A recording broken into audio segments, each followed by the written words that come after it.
All right, thank you. Good evening, everybody. Welcome to the April 21, 2021 Planning and Zoning Commission meeting. First item on our agenda is our roll call. Thank you. Good evening, everybody. Welcome to the April 21. Chairman Chernick. 21 here. Commissioner Boone. First item on our agenda is our roll call. Here. Thank you. Commissioner Flagg. Here. Commissioner Goldberg. Here, Jane. Commissioner Height. Present. Commissioner Poland. Here. Commissioner Teta. Commissioner Goldberg. Here. Councilmember Rodriguez. Here. Chairman, you have a quorum. Great, thank you very much. I am getting some feedback from somebody's microphone. It might be Commissioner Teta. If you could mute yourself. Thank you very much. I think that solved the problem. Okay. All right. So anyone wishing to speak during public invited to be heard which are items 4 and 7 on our agenda, or during any public hearing items, which are agenda items 6A and 6B, will need to watch the live stream of the meeting for instructions about how to call in to provide public comment at the appropriate times. Instructions will be given during the meeting and displayed on the screen when it is time to call in to provide comments. Comments are limited to 5 minutes per person, and each speaker will be asked to state their name and address for the record prior to proceeding with their comments. Please remember to mute the live stream when you're called upon to speak. Next item on our agenda are communications from Planning Director Glenn Van Nimwegen. Good evening, commissioners and chair. I don't have anything for you this evening. Okay, thank you very much, Glenn. Item 4 on our agenda is a public comment, the public comment period. This is for anything that is not an agenda item on tonight's agenda. So if you want to make comments about any of the 2 projects that we're going to hear, wait until those projects come up. But if you want to make a comment about anything else, we'd love to hear it. So Susan, if we could put the information up on the screen. The information is being displayed on the screen for those viewing from home.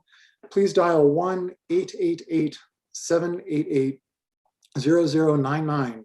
When prompted, enter the meeting ID 851-1747-9665. When we're ready to hear public comment, we'll call on you to speak based on the last 3 digits of your phone number. Each speaker must state their name and address for the record and will be allowed 5 minutes to speak. Please remember to mute the live stream when you're called upon to speak. We need to take a 5-minute break to handle all of the behind the scenes workings of this. And remember, this is for anything that is not on the agenda tonight. Okay, we'll take a 5-minute break.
All right, Chair, I'm going to go ahead and drop the slide and then we'll give our live stream a few seconds to get caught up.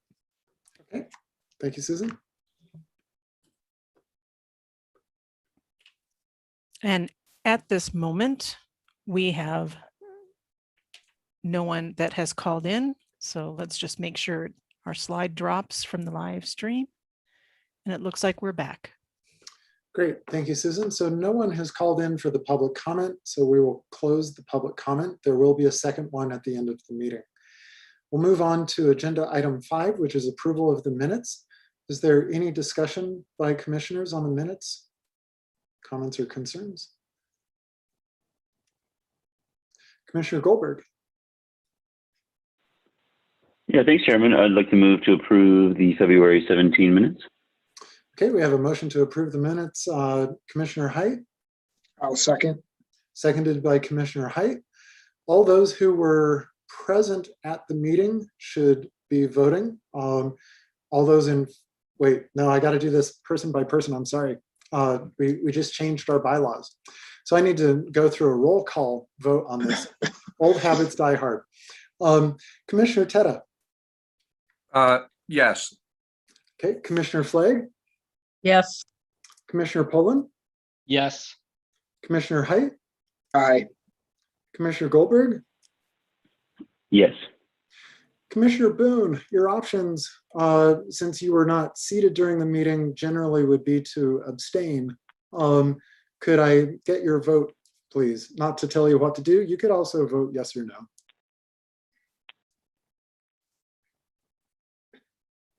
I wasn't seated, so I will abstain. Okay, and I will vote yes to approve the minutes. So the minutes pass 6-0 with 1 abstention. And this takes us to item number 6A on our agenda, which is the Longmont Church of Christ replat and conditional use site plan with Associate Planner Zach Blazek. Good evening. Can everybody see and hear me? All right. Thank you for joining me, commissioners. I'm Zach Blazek, Associate Planner in Longmont Planning and Development Services. Susan, I think I have a presentation pulled up, ready to go.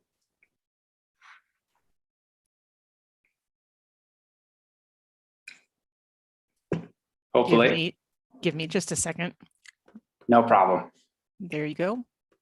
All right. So thank you for joining me. I'm here to present the Longmont Church of Christ conditional use site plan. We can go to the next slide, Susan. So the Longmont Church of Christ is located at 1351 Collier Street. That's on the west side of Collier Street, halfway between Mountain View and 15th Ave. It's zoned residential mixed neighborhood. All of the surrounding properties are also zoned residential mixed neighborhood. It's an existing church. It was originally permitted in 1996, and in today's code, it is a conditional secondary use. We can go to the next slide. So what we see here is the top half of the site plan that they're proposing. What they're going to do is 2 separate additions, one at the entrance that's on the southeast corner of the building. That's a smaller addition, just under 2,000 square feet. And then we also have a larger addition, just over 7,000 square feet in the southeast corner of the building. We can go to the next slide, Susan. Thank you. Here we have the bottom half of the site plan where we can see they're adding some parking, making some landscape modifications, and adding some stormwater infrastructure as well. They are relocating an existing approved modular building down to the southern portion of that site. And the last thing that they are doing is combining the lots so that the lot at 1327, that's the house at the southeast corner of the lot, so that they're all included on the same property. We can go to the next slide. Here we have a building elevation as it would be seen from the east side on Collier Street. The reddish brown indicates the existing building. That's the church that's already there. What we see in the dark brown, the tan with the windows, is what they're proposing as new. So that's the smaller portion in the front and then the larger portion in the back. We can go to the next slide. So churches and places of worship fall under the assembly use category in municipal code. Assembly is permitted as a secondary use in the neighborhood zone district with the use specific standard that assembly uses larger than 15,000 square feet require conditional use approval. And so with the expansion, the grand total is going to be 23,260 square feet. The project is subject to two different sections of review criteria, 1502.055 and 1504.030A1C. That's for the secondary uses, and the applicant's going to speak to those at the conclusion of my presentation. We can go to the next slide. For my review, the project meets land development code requirements for a conditional use site plan in this zone district. That's for things like maximum height, setbacks, building design, exterior lighting, circulation, and pedestrian linkage. I do want to note that we've completed 3 reviews on this project with staff, and we do have some remaining comments specifically relating to the biggest challenge that these guys had on their site and their design was with their stormwater design, and that was definitely a challenge engineer-wise. So they've gotten through the bulk of that, and we still have some remaining comments with landscaping, utilities, drainage, and a few things remaining with that stormwater design. So just to note, we still have a few staff comments remaining. We can go to the next slide. As far as community outreach with all conditional use site plans, we have a neighborhood meeting before we accept the first submittal. This was held on January 30th, 2020 at the church. There were 6 folks in attendance. Neighbors generally were supportive, and the biggest issue that came up was traffic on Collier Street, limited on-street parking availability during heavy church attendance times. When they submitted, we notified the usual list of referral agencies, and Xcel Energy was the only one to respond with general comments. We sent out the notice of application on May 28, 2020 and didn't receive any comments. And we sent out the notice of public hearing on April 7th and also received no comments from the public. We can go to the next slide. So here are your options on which you can vote. You can approve the CUSP, you can approve the CUSP with conditions, or you can deny the CUSP. You can go to the next slide.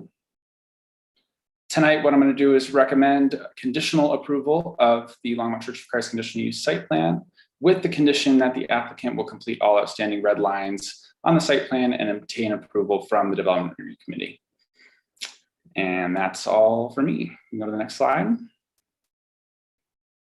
So up next, I will present Paul and whoever else with the team to go ahead and jump in from here. Thank you, Zach. This is Paul Finley, Longmont Church of Christ. Hopefully you can hear me. Commissioners and Chairman, I'm pleased to present this. We've been working on this for some time, and so we're excited to present this to you. Zach went over a lot of the details, and I'll walk through some of the items here. We could click to the next slide, please. Just that Longmont Church of Christ, the owner of the site. We've owned this site since around 1950. Been on the site for quite a while. 2.4 acres. And as Zach pointed out, the place of worship is a secondary use for the plan. And so the proposal is those 2 additions that Zach pointed out. The larger is a auditorium space. It's a single story. And then there's also single story office spaces further to the east. And so there's the expansion of the parking lot area to the south, updated landscaping, as you saw, water quality provisions, which, yes, was really quite a challenge on this site.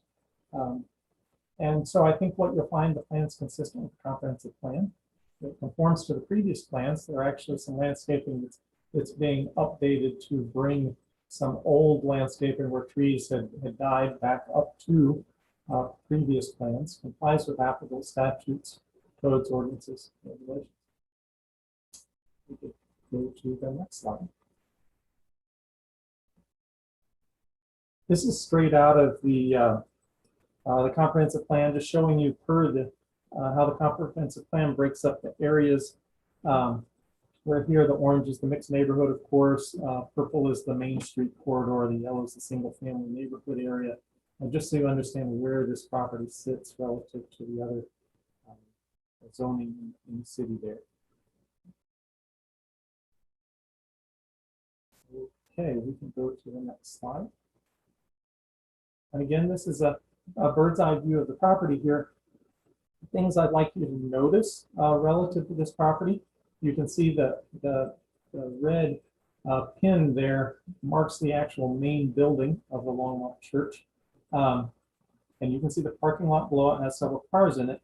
North of the property, north is up in this figure, those are some apartment buildings, multiple family housing facilities. Those are two-story apartment buildings.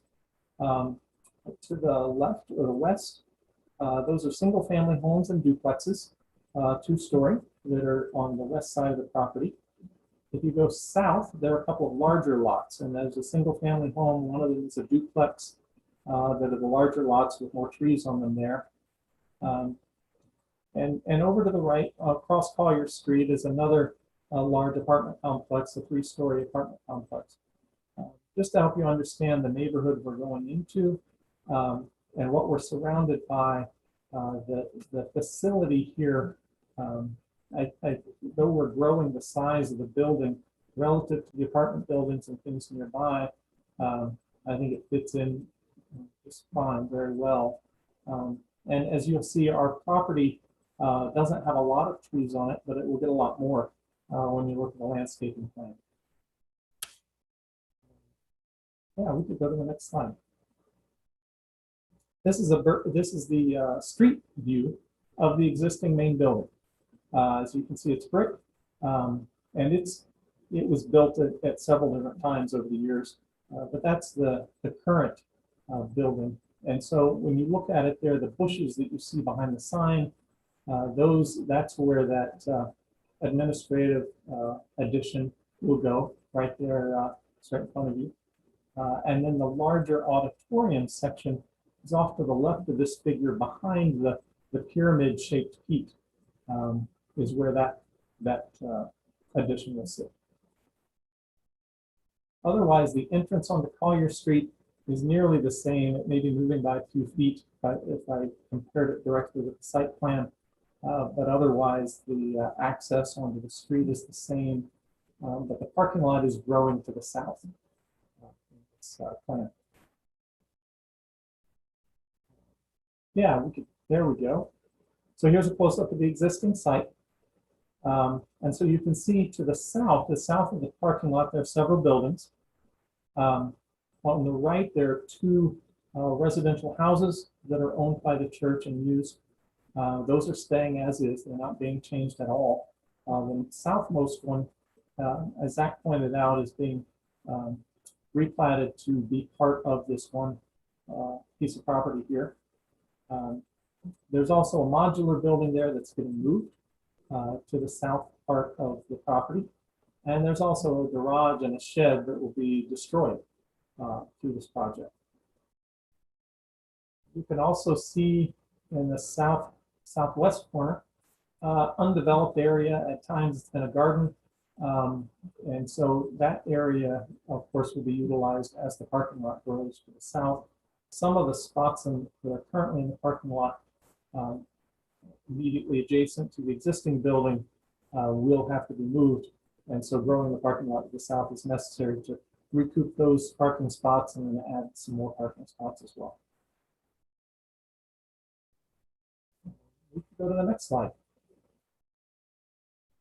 And so this comes out of the site plan in the landscape plan. And I brought up this view just so you can see the increased number of trees and improved landscaping that we'll get on the property. You can see with the arrows the footprint of the two building additions that are marked here, Building 1 and Building 2. Building 1 is an auditorium space the church will use as a sanctuary as well as multiple uses. And so it's a larger open area. Building 2 marked here, that addition is administrative office type space. Both are single story, though Building 1 is much taller because it is that sanctuary auditorium. Like I said, the landscaping's updated, the parking's extended to the south. The arrow by the water quality note is pointing directly to one of the rain gardens that will be added to the property, again, to put in those water quality improvements on the property.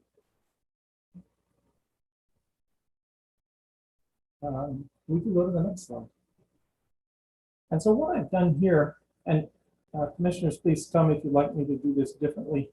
I've brought out some bullets that I think summarize our response to the review criteria. If you prefer I can read through the individual items in the review criteria and respond to each one. I wasn't sure exactly how you would prefer that to go. But from my perspective, the review criteria is mainly focused on how well this addition continues to meet the comprehensive plan and how well this addition fits in with this neighborhood. And so that's what I've tried to point out here. But as I finish this, if you'd like me to go through in more detail, I can, or if you have other questions, we can talk about those. And so the proposed plan, it is in keeping with the envisioned Longmont comprehensive plan. It is a secondary use. And of course, the places of worship are listed as secondary uses. It's primarily a residential area. And this area has both the single family and the multifamily residential areas very nearby. It's in keeping with the current facility design. And in that way, it's not impactful to the surrounding neighborhood. The function of this facility really isn't changing.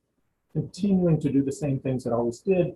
It's continuing to be used at the same times in the same ways as it always did.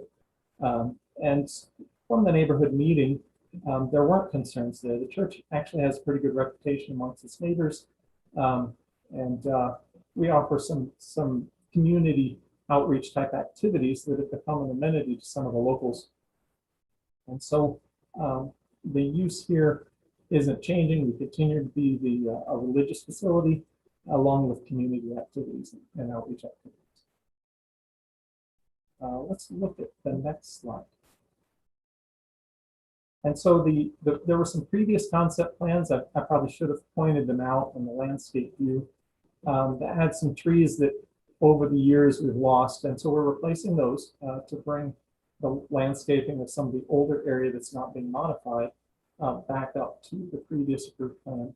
In addition, extensive addition to the landscaping that's being improved on the site. Like I said, we are significantly increasing the size of the building. We saw that by the square footage, but we also have some very large buildings around us. It's not an area that's small homes. It actually has these duplexes, two-story homes, and apartment buildings around us. There was no transportation plan submitted. Actually, the staff didn't request one. There's no new streets or public sidewalks. We're already connected to the transportation system, and so no changes there. And so we've worked with the staff, with Zach and the others on the staff, through these 3 submissions to comply with the regulations. And as Zach pointed out, there are some comments remaining from that 3rd submission, and of course, we will address those. That's all I had as part of my presentation, but I'll leave it to the chair or commissioners on if you'd like to discuss further or any questions that you'd like to answer. Thank you very much, Mr. Finley. I'm sure if we have more questions about the review criteria, we'll be asking. Okay. But before we get to that, this is a public hearing item, and I'd like to go through the public hearing process at this time. So Susan, if we could put our slide up on the screen to give the details that people need to call in about this particular item. It's being displayed on your screen now. If you want to call and make comments about this particular item, please call 1-888-788-0099. When prompted, enter the meeting ID 851-1747-9665. When we're ready to hear public comment, we'll call on you to speak based on the last 3 digits of your phone number. Each speaker must state their name and address for the record and will be allowed 5 minutes to speak. Please remember to mute the live stream when you are called upon to speak. To do this, we need 5 minutes to make the technology work. We'll be back at 7:32. Thanks.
All right, Chair, I am going to drop this slide and let's wait for the live stream to get caught up. Okay, thank you, Susan.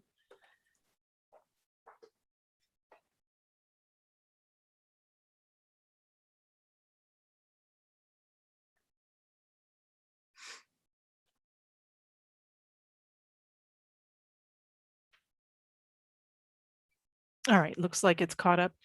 And Chair, we have no callers.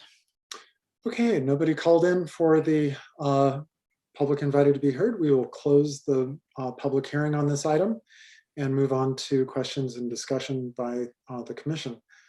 I'd like to start off with a question for Mr. Finley. Do you expect the size of your congregation to grow because of this addition? And because I saw that in the neighborhood meeting, there were some concerns about street parking at sometimes, but then in our packet, your parking is expanding to the south and there's some expectation that that might improve street parking. But I'm wondering if that improvement is going to be offset by an expansion of the size of your congregation. Yeah, so the primary reason we went into this expansion was to grow the sanctuary area, the area we use for primarily a Sunday worship service. And so that is the time when we get the most people in the building. And that is an area where we do expect we will get more people in to support that. And so to support that, we've tried to expand the parking lot as much as our property and of course the codes associated with parking spacing will allow in order to accommodate a larger group of people on Sunday mornings. Yes. Okay. And question for Zach, following up on this. Zach, in terms of parking requirements, we have parking maximums for commercial, but what about for assembly? Are there different parking requirements for assembly? Sure. So there is a parking maximum for assembly use. It's 1 space to every 4 seats within the assembly area. So that goes off of how many seats there are in the new sanctuary. And a calculation was done and everything looks good? That's correct. Okay. All right. Great. Any questions from other commissioners? Commissioner Poland. Yeah, Mr. Finley, can you just tell me what is your current number of parking spaces? What are you going to be expanding to? And what is roughly your average attendance for a Sunday service? Our current number of spaces is under 100. I believe it's 93, right around there. Current facility, the new design, let me see. Kevin may have a better number, but I think we settled on it was around 110 or 115. We were trying to get more, but the rain garden grew. But we have added some because I believe it's more like 115 spaces.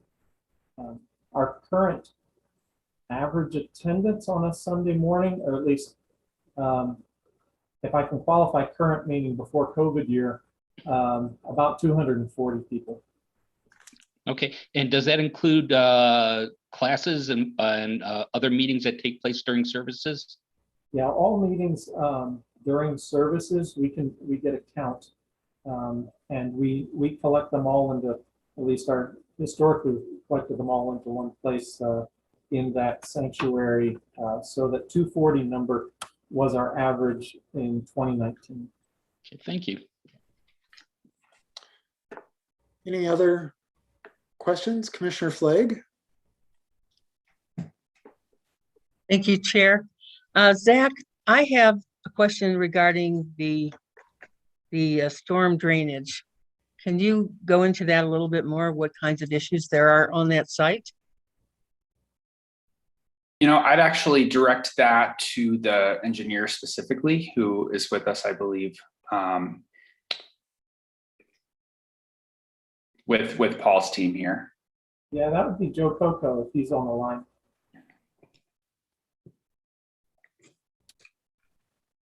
Is he around? So I see Joe, his mute is off. Yes, I am. There we go. thank you. can you talk a little bit about what the storm drainage issues are on that site? As far as drainage issues, oh, here, let me move my phone into a good spot here. You know, there's not really issues. It's really just a vertical situation. The site is extremely flat. Because of the situation that you have with the flat site, and there's no depth to your storm sewer outfall in your overall system. So it prevents like detention ponds, anything that requires depth for detaining stormwater. It creates a bad situation for things like that. So because of that, we had to go with the second option, which is the rain garden option. And because the site is so flat, you can't really get would be the south end of the site up to the north end of the site. So we had to divide the site into two basins, have two different rain gardens so we could provide water quality, one for each half of the site. And do you then have to use any kinds of underground tanks? No, because you wouldn't have an outfall from the underground tank. And that's the problem with the vertical that we were talking about. In our case, with the rain garden, which is very flat, it has a depth of a foot, maybe less in most cases. We could not discharge that off site without we had to get a little crazy with some things and do some dry wells to try to get the water to drain down into the subgrade soils. There's a gravel layer that's about 15, 20 feet down that trying to get those to drain into that subsurface layer and drain in that respect, as opposed to overland flow or storm sewer. Thank you. Further questions? Commissioner Height?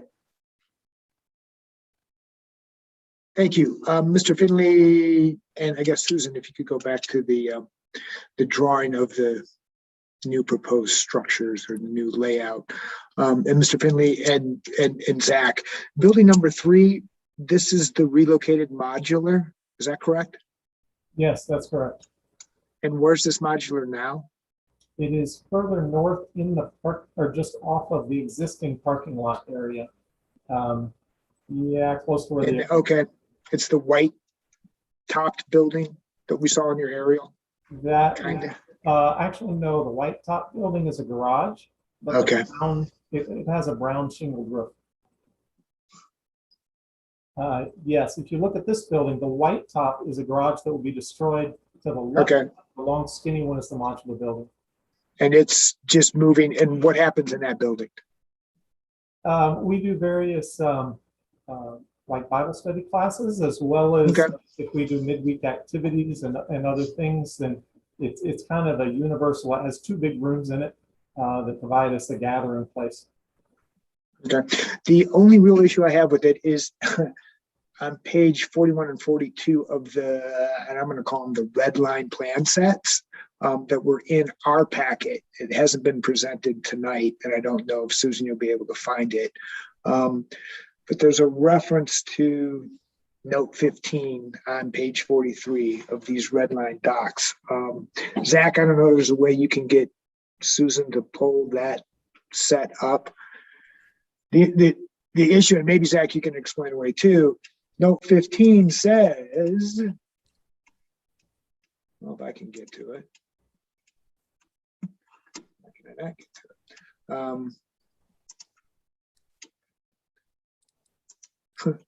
it? Nonetheless, here we go.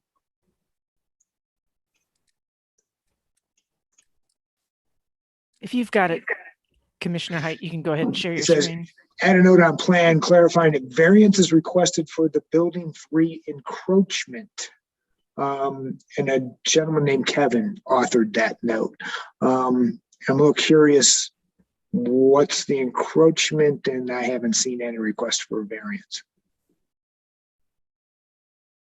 And so the proposed location of the building is within the 20-foot landscape buffer to the south border of the property. So, Commissioner Height, the other portion of this comment here is is, and this is an issue that I'm working through with Kevin specifically, but the homes to the east side there, that are a part of the church property, he was expecting some kind of landscape buffer between those homes. And that I don't believe is necessary for that buffer to be provided. Does that make sense? I think I follow you, because the two existing buildings, which are residential in nature, typically would have a landscape buffer. Is that what you're saying? Right, but since But they are because on the church property, don't need it. exactly. Okay. And you're wrangling with that, or do we know that black and white? I'm not wrangling with that at all. That's okay. Clear cut to you. Okay. Certainly, yes. Because I don't know it, and then I'm questioning Kevin's statement that it needs a variance. Okay. Yeah, I have no concern that we need a variance for that whatsoever. Okay, dope.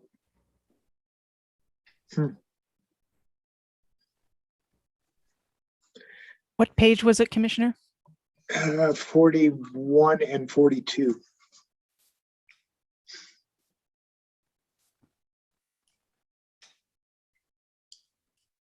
Here's 41. Yeah, that's not right. This is in the What I packet, need. so it So may this be is a- numbered. It's attachment 7. Attachment. That's form L1 or sheet L1. Much further down than that.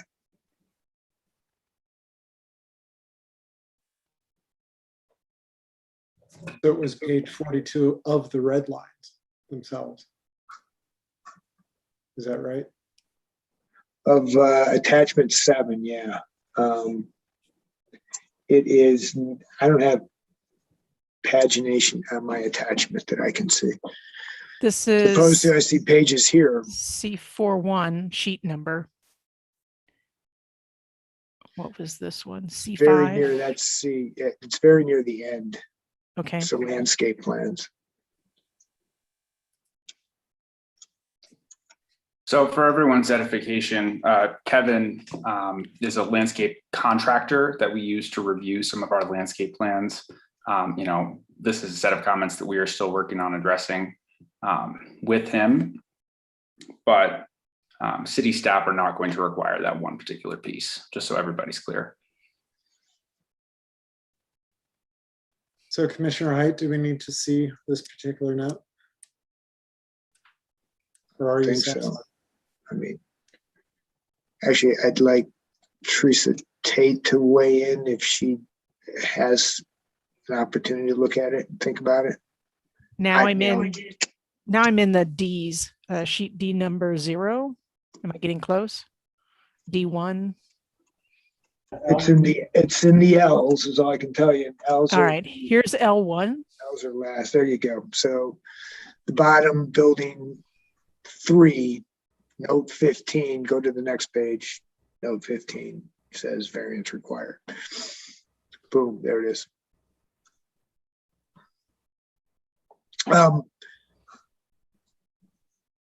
Teresa, do you have an opinion? Are you there? I am here.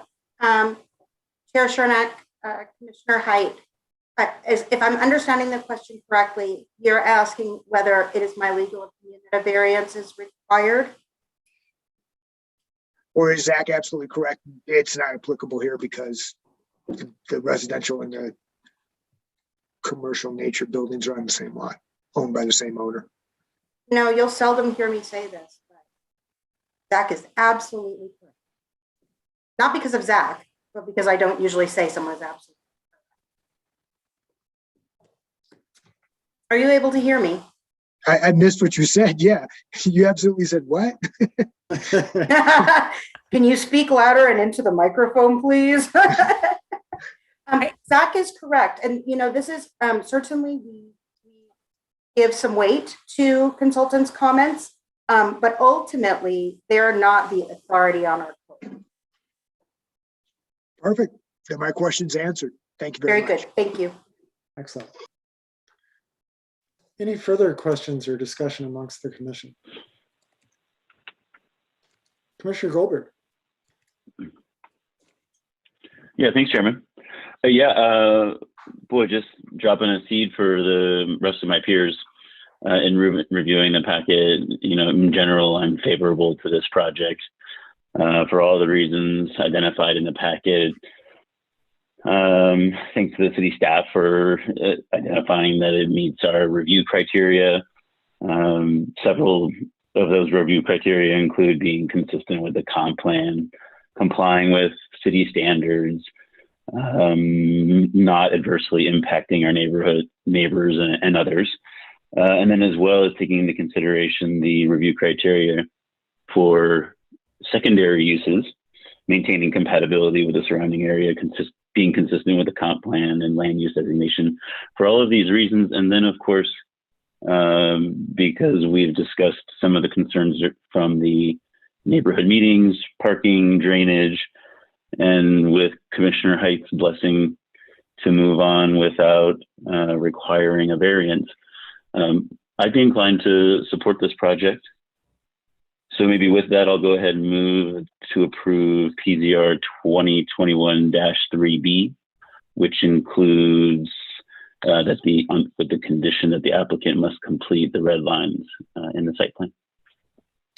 Okay, thank you, Commissioner Goldberg. We have a motion to approve PZR 2021-3B. Commissioner Poland. I also find that this meets the Land Development Code, sections 1502.055 and 1504.030 A1C. I agree with Joshua. This sounds like a good plan. They seem to be good neighbors. The neighborhood seems to be supportive of this. So I'm seconding this and will support this. Okay, so we have a second for the motion to approve PZR 2021-3B. Any further discussion? I'll chime in and say that I agree with Commissioner Goldberg and Poland and their analysis and of all the review criteria, and also Commissioner Poland's comment that the applicant seems to be a very good neighbor and has handled this process well. Any further discussion? Commissioner Height. Of course I have more questions. Because I think my issue identified, I want to call it the delegatory role that we're handing back to staff, which is to make sure that these red lines get coordinated and approved. The red lines that we have been looking at, obviously there's some infirmness in them. We don't exactly know what it is that we're telling staff that has to be approved here, because there are red lines that don't necessarily reflect what staff would be requiring.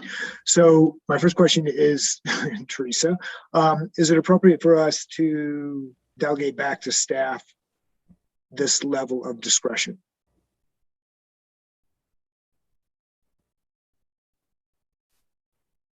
You're muted.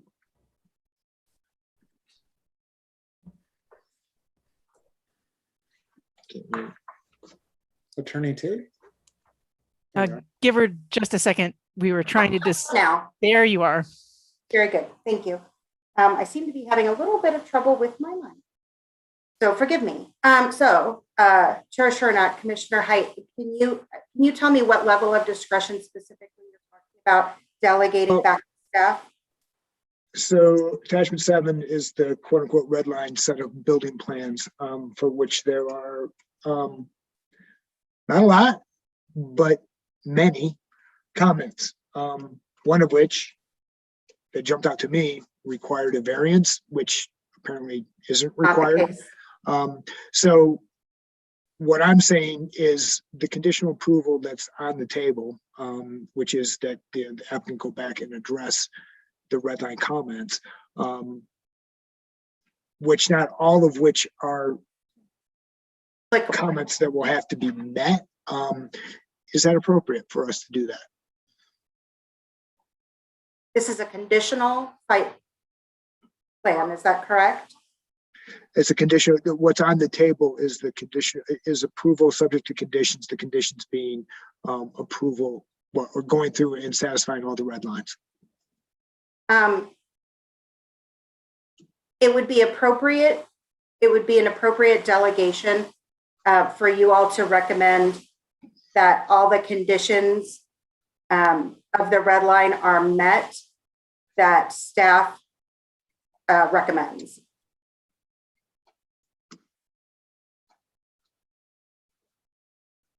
And so I understand that that would mean that they would have then the discretion to go through and determine which of those items in the red line are applicable and which are not. Commissioner Goldberg? Thanks. Thanks, Teresa.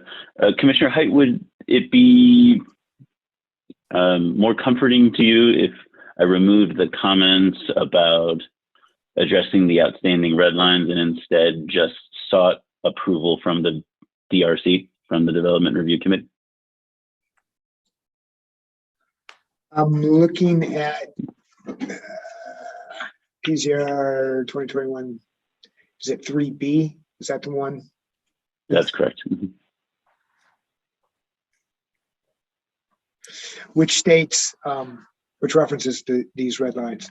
And that was going to be my suggestion. Possibly you want to amend your motion to address that issue.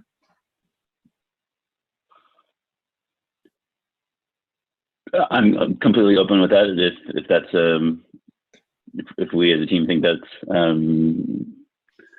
helps grease it a little bit to move along. Yeah, I wasn't concerned about the red lines, but I hear you on perhaps putting a unnecessary burden on the motion. So maybe I'll turn to the chair for a recommendation. So Commissioner Goldberg, do you have amended language you would like to put forward? How the condition would actually? Sure. I guess an amended. I'm just deciding the need of it here.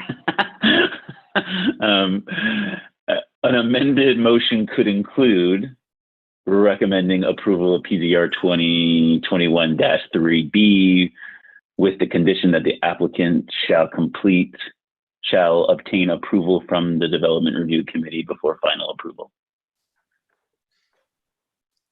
Okay. Commissioner Pullen, you seconded this motion. Do you also second the amendment? Yes, I do. Okay, so the motion has been amended to be for approval by the DRC, the Design Review Committee. Any further discussion?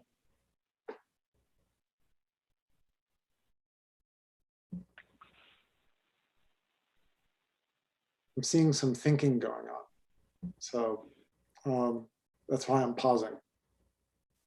Okay. Shall we take a, oh, Commissioner Flake. Thank you, Chair. I get uncomfortable about they bring it to us for our conditional review and approval or recommendation, and then we're back. Is this going to come to us again? Or is this it? And we are in effect telling DRC, go ahead and make the decision. I think let's have Glenn Van Nimwegen weigh in on this. Glenn, my understanding of why we have seen more and more PZRs come through over time is with this sort of condition where staff is recommending that we condition the PZR with a kind of catch-all that the DRC red lines would be approved, is so that the applicant does not need to continue to wait to get onto our agenda after all the red lines are finished. Basically, we're running two processes in parallel. We're running the PZ meeting process in parallel with that last bit of hanging red lines. But am I correct about that? Why are we getting PZRs like this? Can you help Commissioner Height and Commissioner Flagg understand or help them with their concerns about, are we bouncing things back and forth too much? Should we be doing this differently? Yeah. Well, I think you're exactly right. The processes are kind of separate, but they do kind of come together at the end. So we have to think way ahead with the Planning Commission because we have notice requirements and various other things. So yeah, it's not unusual that we are not quite done with DRC, but we want to have the public hearing and get it approved. But that doesn't mean that we're all of a sudden going to drop all the little outstanding issues that are still out there. They won't have any effect on what you're seeing tonight. It's just buttoning up a few things and moving it on to permitting. So I hope that clarifies it. I'm sorry, one of our reviewers wanted to be careful and maybe call out where a variance might be required, but yeah, that's not the case. Okay. It would certainly be before you if that was a variance was required.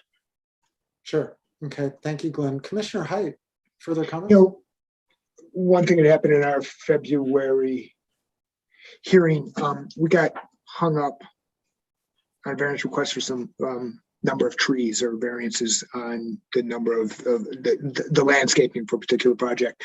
I'm noting the red lines here in certain instances require certain shrubs, certain more shrubs, certain number of shrubs to be included, the location of the shrubs, the types of shrubs. So that's kind of a critical issue at one level from which we found out, 2 months ago. Let me ask, there's no discretion for the DRC to deviate from those requirements, is there, Glenn? From specifically the landscape requirements? Yeah. I mean, there's a note here that says, it's 30 feet long, you need to add more shrubs, add more shrubs. That's not a negotiation, is it? That's a requirement? No. Right. Okay.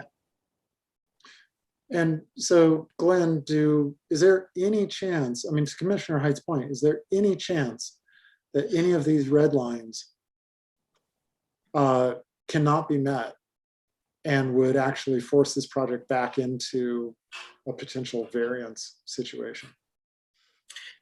Yeah, I'll defer to Zachary because he's much more familiar with the conditions, but really, I think for the most part, they are engineering standards that are actually outside of the land development code. So I think they're primarily engineering, drainage, stormwater quality are the remainder things. But Zach, maybe you can give a bit more clarification on that. Yeah, I would agree. I don't expect there to be any landscape specifically related issues that would require us to bring this back for a variance. Are there any other issues in the red lines that could come back or have a chance of not being able to be met once you work through how to resolve it? I certainly don't expect that. I expect that all the issues that we're looking at remaining will be resolved before I sign it off.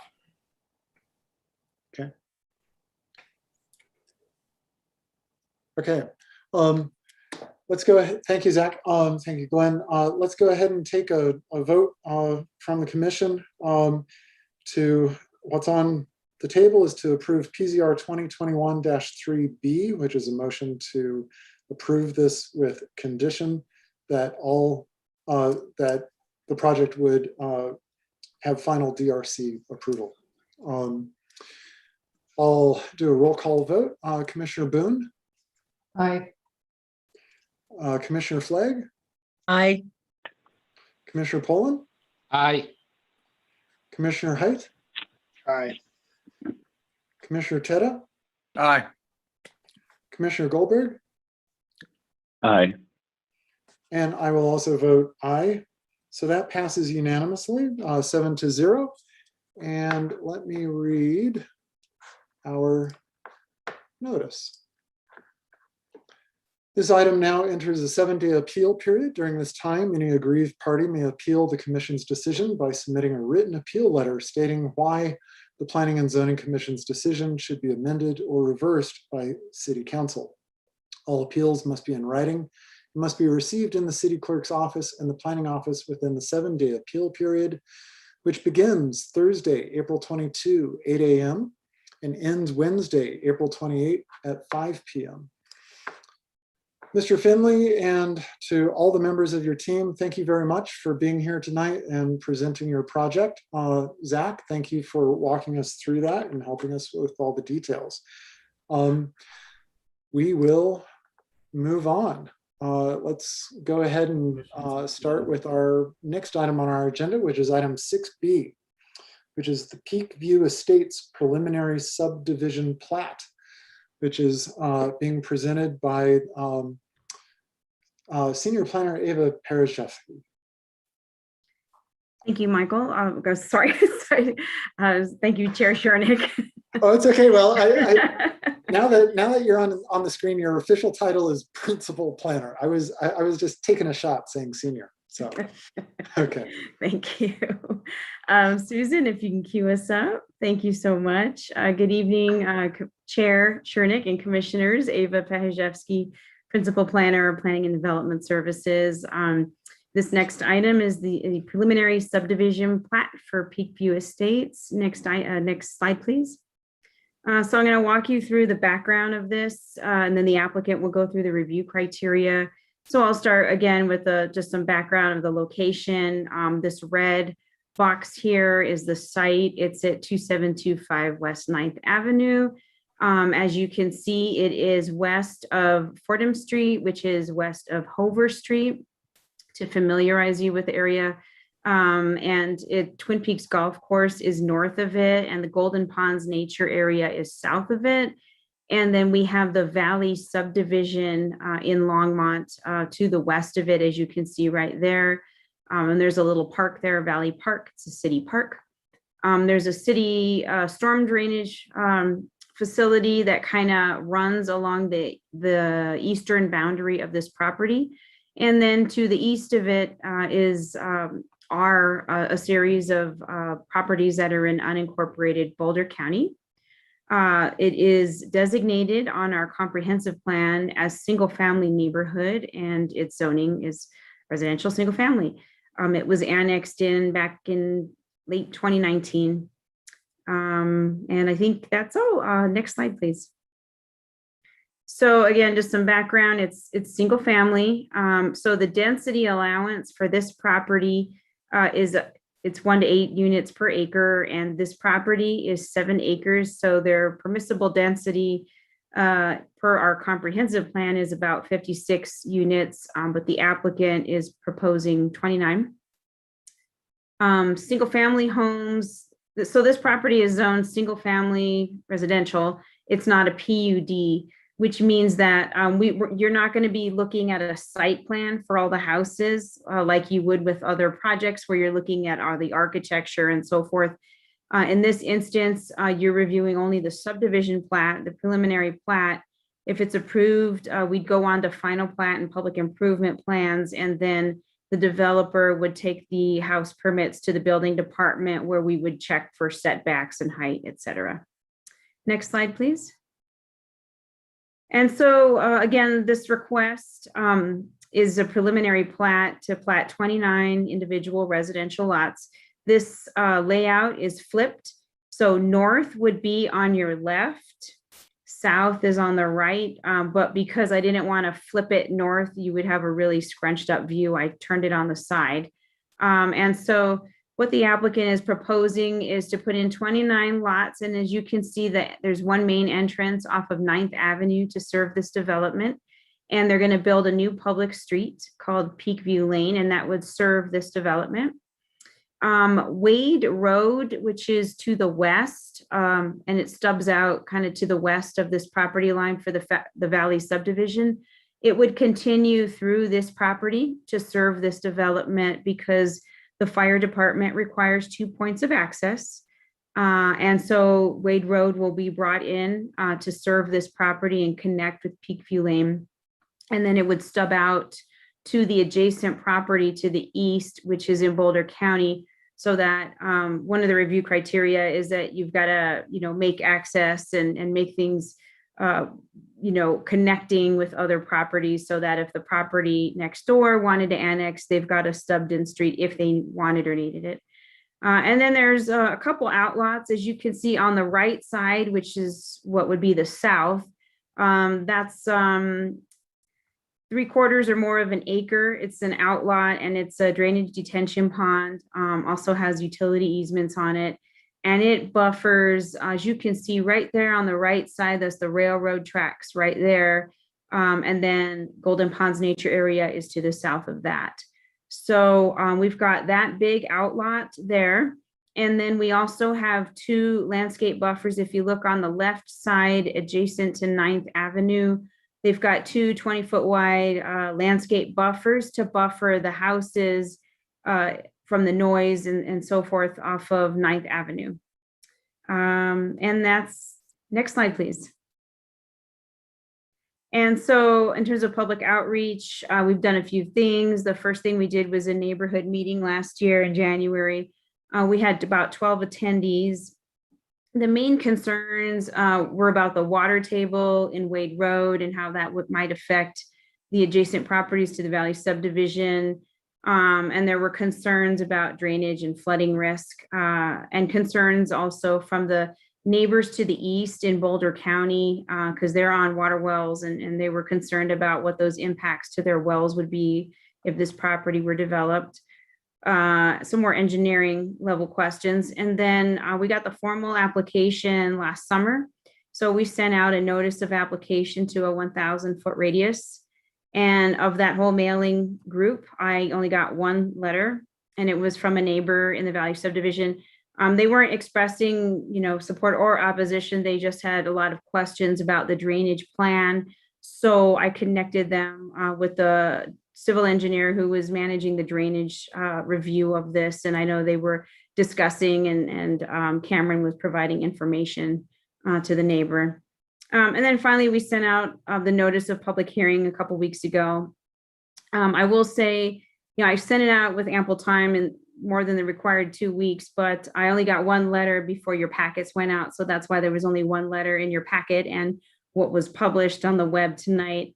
And then today, my inbox was exploding the entire day. And so I know that Jane sent you several letters. There was probably about 100 pages of emails that I just got today from neighbors concerned. It appears that most of them, if you looked at it, was the same letter. There was a 5-page letter from a nearby resident expressing environmental concerns. And it appears that that individual had many people copy and paste that letter. Those individuals then emailed me the letter. A lot of them not only were not from Longmont, but they weren't even from the state of Colorado on some of those addresses. So I'm not sure how that got sort of, messaged out, but there were a lot of letters that you got today that I got today, but a lot of them are not residents and not residents of Colorado, but it was a copy of that same letter.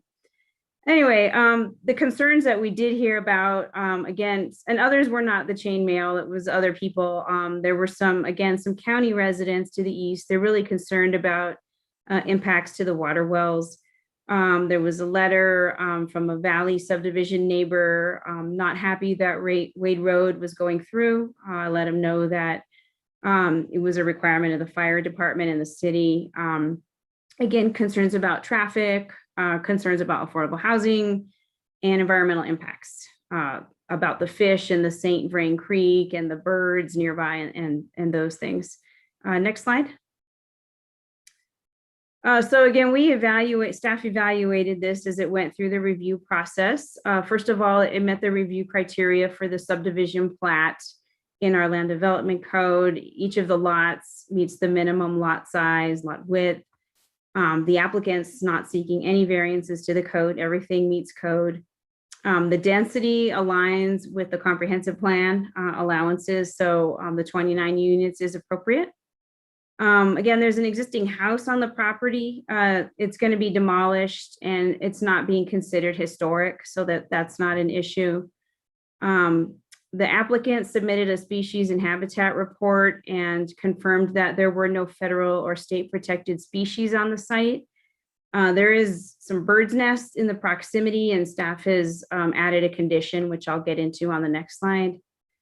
The applicant also submitted a noise study that we had asked them to do. We wanted to know if any additional mitigation would be needed for this development. And they confirmed in their noise study, which is in your packet, that train noise and traffic noise from 9th Avenue are currently at allowable levels. Nevertheless, as you saw from the subdivision plat, there's a big outlot between Wade Road and the railroad tracks that would be landscaped with trees and shrubs to provide, some buffering there. And then there's the landscape buffers off 9th Avenue. There are some trees on the property. The city arborist evaluated that. Looks like they're going to do a cash in lieu at the time of final plat for mitigation. School district was one of our referrals. They said the feeder schools can accommodate this additional capacity. And again, the traffic memo that was in your packet, the traffic associated with this, it meets standards and it'll have access to their own public street. Next slide.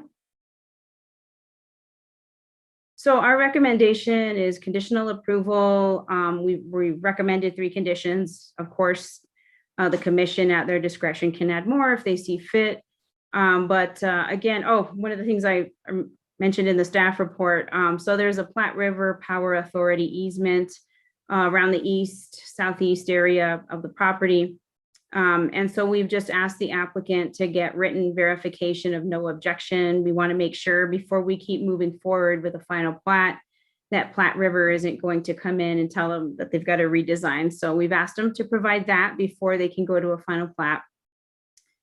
Secondly, we've asked them to provide a statement of no significant impact from CPW and from U.S. Fish and Wildlife. Again, the species and habitat study didn't indicate that that would be a concern, but we just wanted it in writing from those 2 agencies. And lastly, again, there are some migratory bird nests in the vicinity. And this is a pretty boilerplate comment, but we ask that applicants, before they start grading on the property, if they're going to do it between March 1st and August 31st, that they get a biologist out there to do a migratory bird nest survey to ensure that they're not going to be disturbing any bird nests when they start grading. And those are the 3 recommendations for conditions that we are asking for. And next slide. And so that concludes staff's presentation. I have Colin Gimenden from Rocky Ridge Civil Engineering, and he'll be doing the review criteria for the applicant next. So if Susan wants to cue it up, and Colin, you can go ahead and take it from here.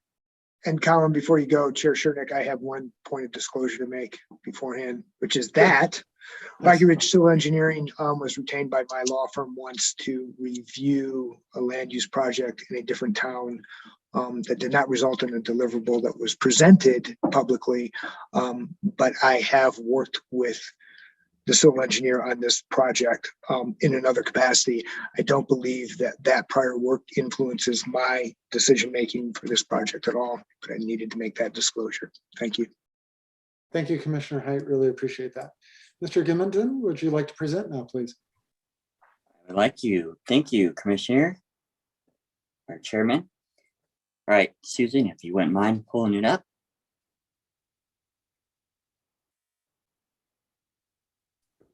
Hang on, All I right. didn't hang on one second. Didn't realize it was a separate one. The other one was together. So Yeah, yep. give me 1 second.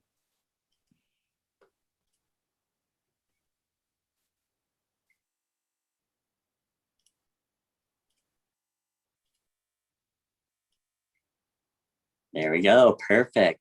So Ava already gave you a really good overview. And as she mentioned, I'm going to hit up the review criteria here. Peakview Estates, and if you wouldn't mind going to the next slide, Susan. So we've already talked about the proposed development, and like I mentioned, review criteria analysis, and then we'll conclude. If you want, next slide, please.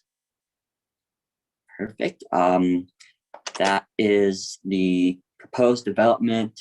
I wanted to mention that all public utilities that are being proposed, an extension of the water lines that exist in Wade Road and 9th Avenue, as well as a sanitary sewer that's existing in Wade Road that crosses under that existing drainage ditch that goes along the east side of the property.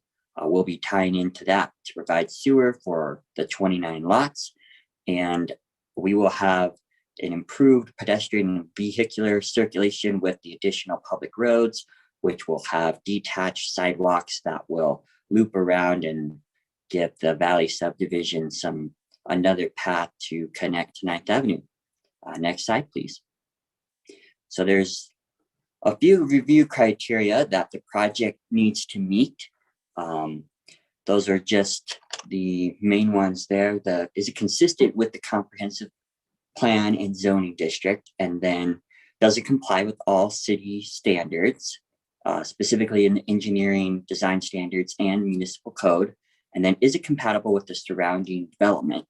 And then, as mentioned in the review criteria for the other project, is it going to adversely affect the surrounding properties? That's a key point, especially on the environmental side with the concerns from neighbors and then doing the environmental study. And then finally, the transportation plans. Next slide, please. All right, so the first one is it consistent with the comprehensive plan and the zoning standards in the district? And we believe that the zoning and proposed use of the property is congruent with the designation of the property as outlined by the City of Longmont Comprehensive Plan.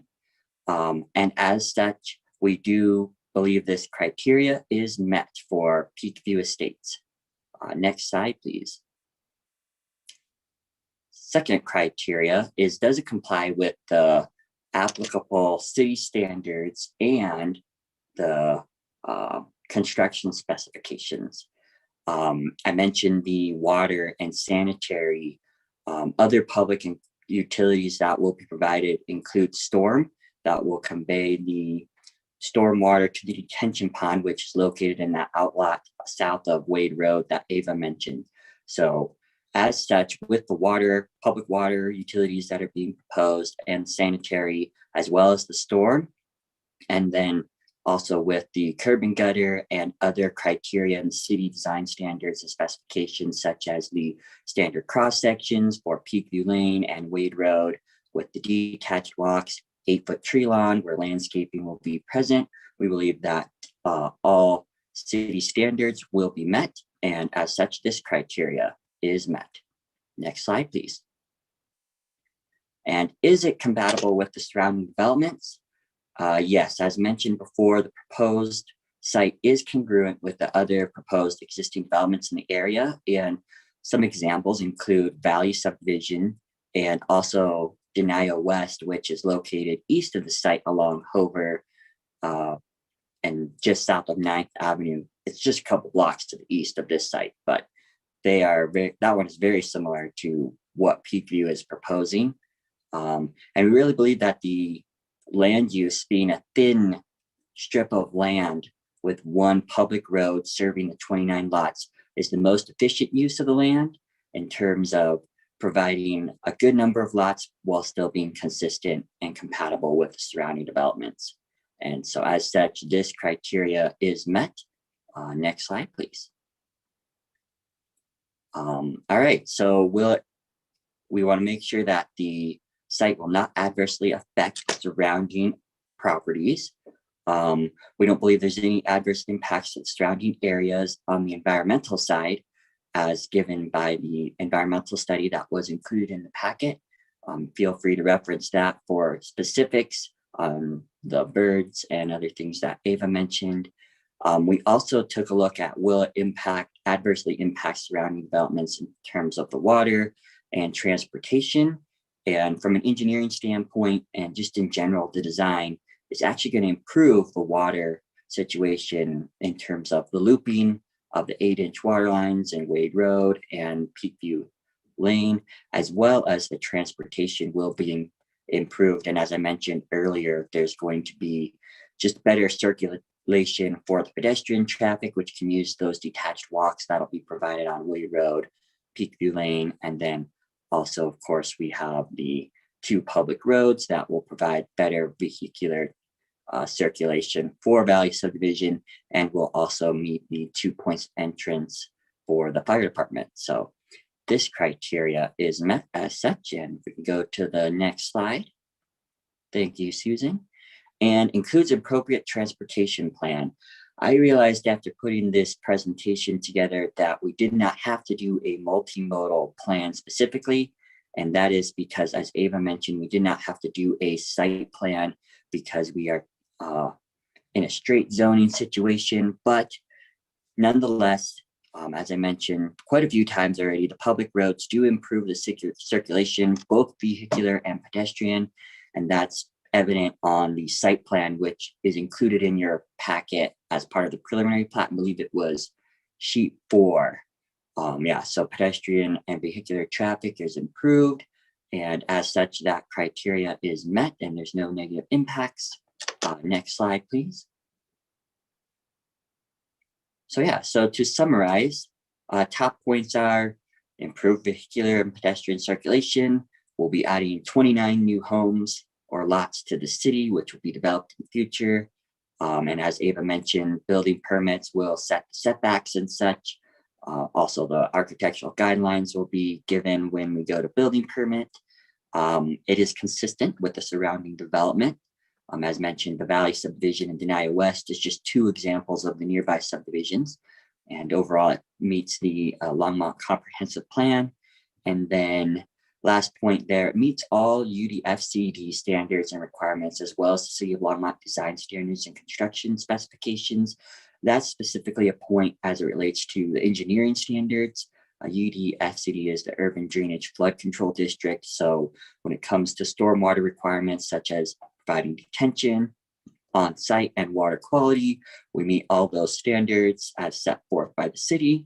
And then the public streets, public utilities, and all other public design elements, grading, you name it, they all meet the City of Longmont Design Standards and Construction Specifications Manual.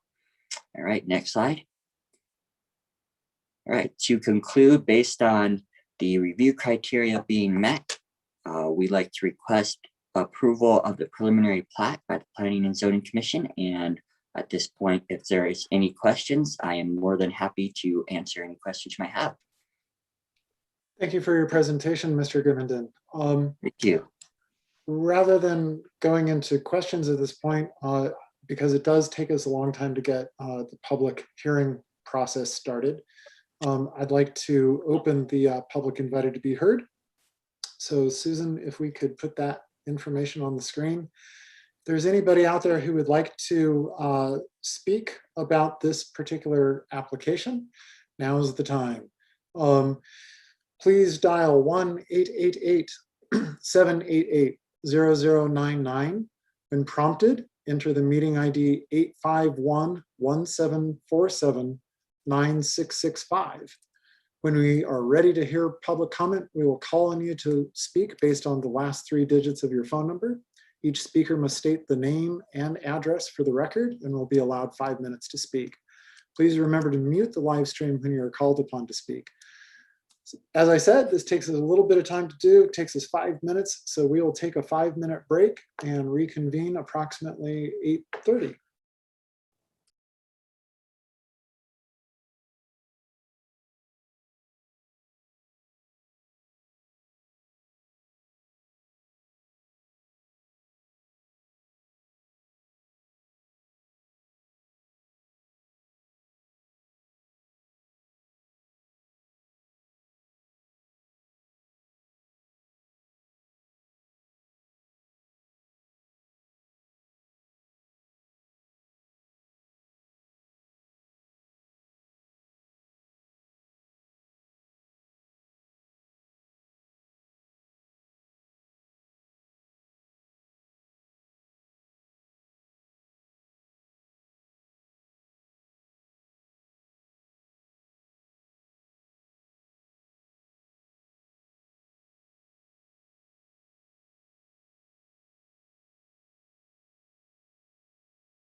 All right, Chairman, I'm going to come back and drop the slide now. Okay, thank you, Susan. We'll give our live stream a few seconds to catch up. We do have several callers.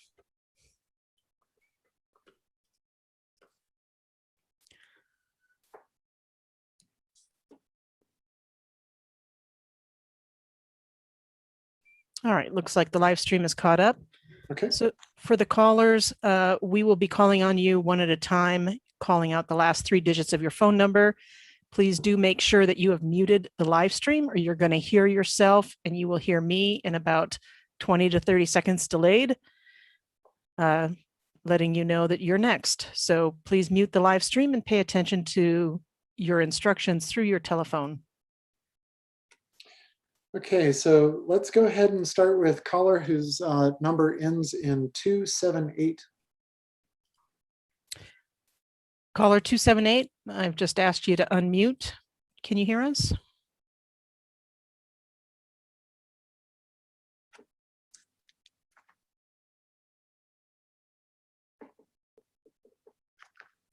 Caller whose number ends in 278. Try hitting *6.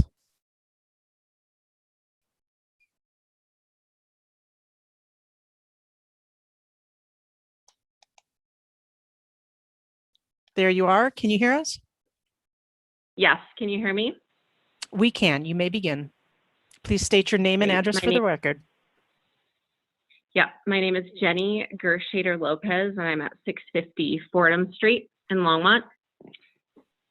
And I'm actually one of the ones who sent out that letter today with a crew of our community who feels really passionate about this proposal. So I'm going to go ahead and read the letter, and then we have another person who will continue it when she comes up. So thank you for listening and for hearing the last minute, having this come in last minute from folks from all over the country, because this doesn't only impact this community, this impacts far greater communities as well as water sources that stream to lots more places. So we, the community members of Fordham Street and the surrounding area, appeal the proposal of Peakview Estates preliminary subdivision to subdivide the 7-acre property into 29 lots for the development of single-family homes within the Fordham Street and surrounding neighborhoods. First, we echo the concerns of our predecessors and current community members regarding the sustainability of our neighborhood and the surrounding wildlife areas in the face of the proposed housing project. Since the inception of this project, the public has repeatedly expressed concern within public meetings and elsewhere regarding the environmental impact of this project adjacent to Golden Ponds wetlands, and these concerns have gone ignored and largely unaddressed. As a community and among the closest and most directly affected by the proposed project, we are voicing our deep concern for the impending detrimental impact on the environment and the peace and quiet of our neighborhoods. However, this concern is not limited simply to those of us within close proximity. The impact of this urban housing development will affect countless community members outside the vicinity through various modalities outlined below. It is with great affection and responsibility toward this very area and community. Today, we refer to you a report published in August of 2019, completed by the United States Corps of Army Engineers, entitled Integrated Feasibility Report and Environmental Assessment, Longmont, Colorado. And I'm just going to go down a bit.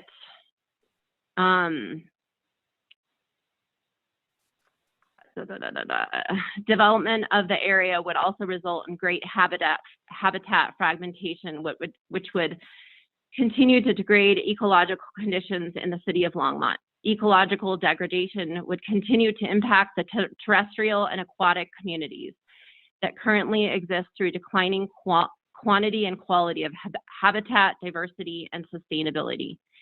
In areas where habitat types change with flooding and ecological degradation, the assemblage of resident wildlife, T&E species, and migratory birds would also shift depending on the preferred habitats that are available. In summary, the current number of impervious surfaces in the watershed and the amount of surface runoff experienced during rain events already has impact on potential flooding on the St. Vrain and Golden Ponds, and will only increase with this housing development, a risk we are all too familiar with and have already experienced with the flooding that took place in 2013. To increase the number of impervious surfaces directly surrounded this area will only create greater risk and negative impact on this land and the surrounding homes in relation to increased risks of flooding as well as water quality. Conversely, a significant portion of rainfall in forested watersheds is absorbed into soils, stored as groundwater, and is slowly discharged to streams through seeps and springs. Flooding is less significant in these conditions because of how the water is absorbed into the ground.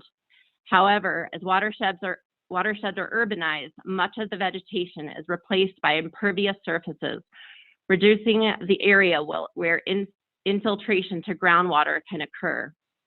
More stormwater runoff will occur, and this runoff must be collected by extensive drain systems that combine curbs, storm sewers, and the ditches to carry stormwater runoff directly to streams. This all means further impact to the area. Unfortunately, in a developed watershed, much more water arrives into a stream much more quickly, which results in increased likelihood of more frequent and more severe flooding. Frequent flooding is a huge problem for the community residents, as well as for the local at-large impervious surfaces can have an effect on local streams, both in water quality and stream flow and flooding characteristics. In addition to concerns of increased and uncontrolled runoff, numerous water contaminants are also of concern due to the nature of an increase of impervious structures to the area and the close proximity to the wetlands. Solids are one of the most common contaminants found in urban stormwater. Solids originate from many sources, including the erosion of impervious surfaces.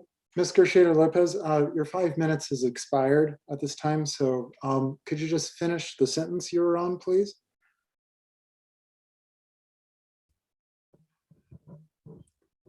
Oh, okay. She's there. So I'll just finish. Okay. I'll just finish. Erosion of pervious surfaces and dust, litter, and other particles deposited on impervious surfaces from human activities in the atmosphere. And okay, thank you very much.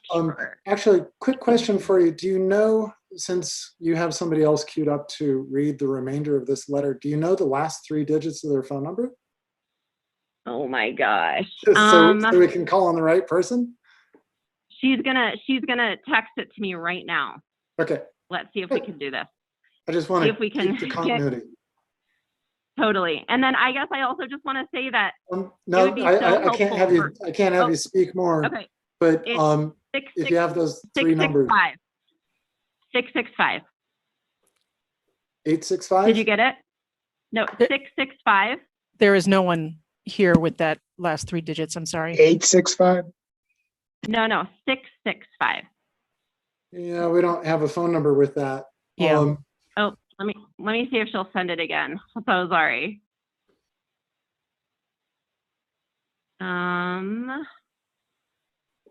Technology. Nothing's with like 665 at the end. Just No. 865. Oh yeah, it is 865. Okay, great. Thank you, Yep, Ms. Gersheda-Lopez. Thank you. Thank you. Okay, the person with the number ending in 865. I'm going to ask you to unmute 865. Are you there?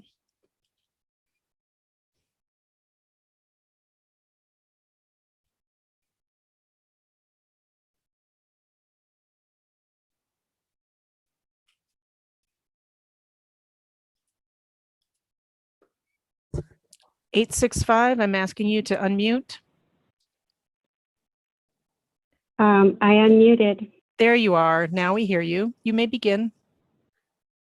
Okay. All right. I'm going to continue on with the letter. Erosion at construction sites. I'm sorry. Please state your name and address for the record, please. Oh, I'm sorry. It's Mary Rose Gutierrez, Okay. 750 Fordham Street. Great. Okay, now start. Okay.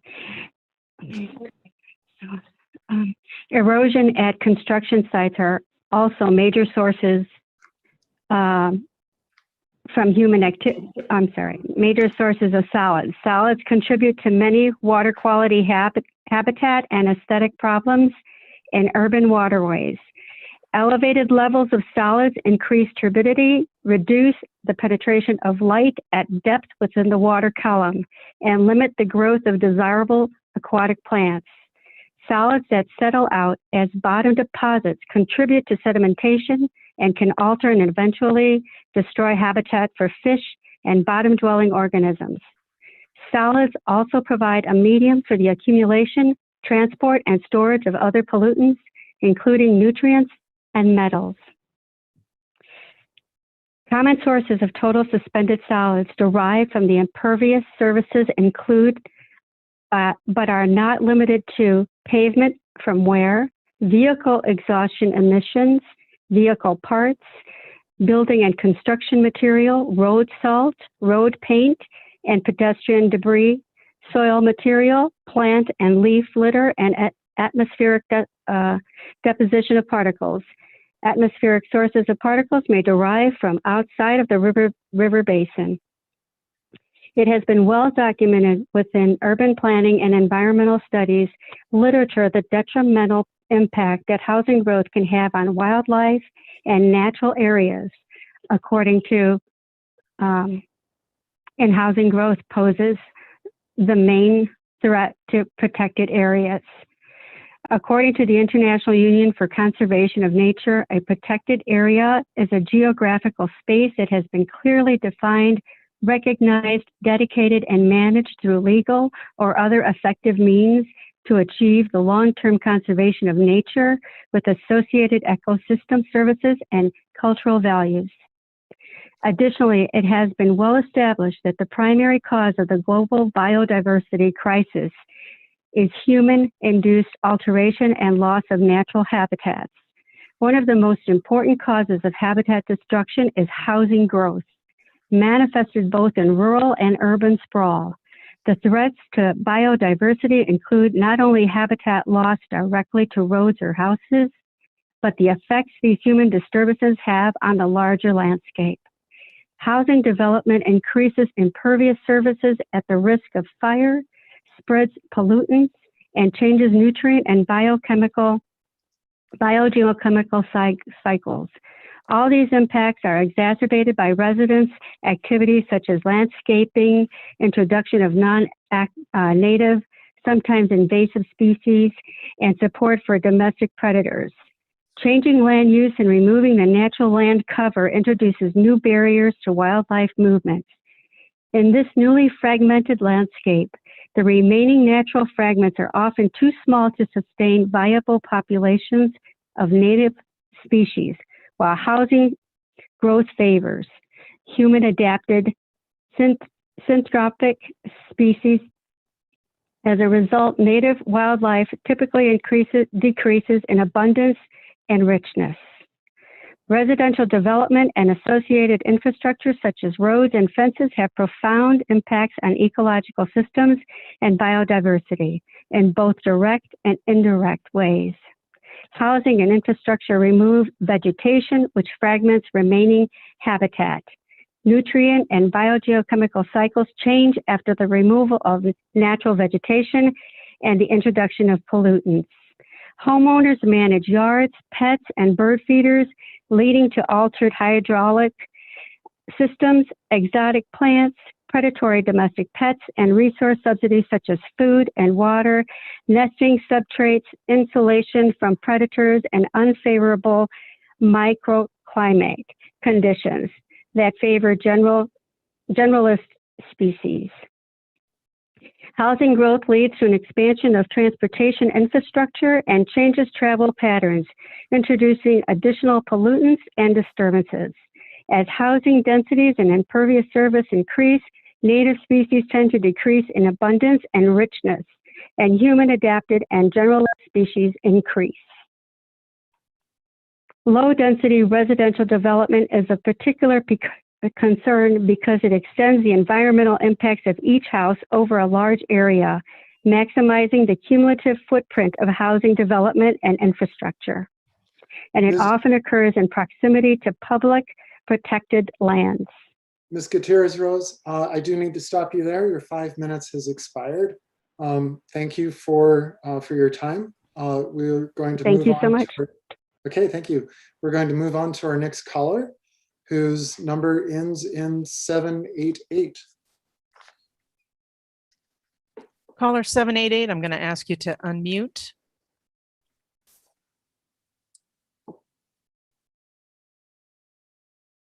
Seven, eight, eight. There you are. Can you Hello, hear can us? you hear me? We Yes. can. Please begin by stating your name and address for the record. Hello, my name is Atara Nasrat. I live on 753 Wade Road.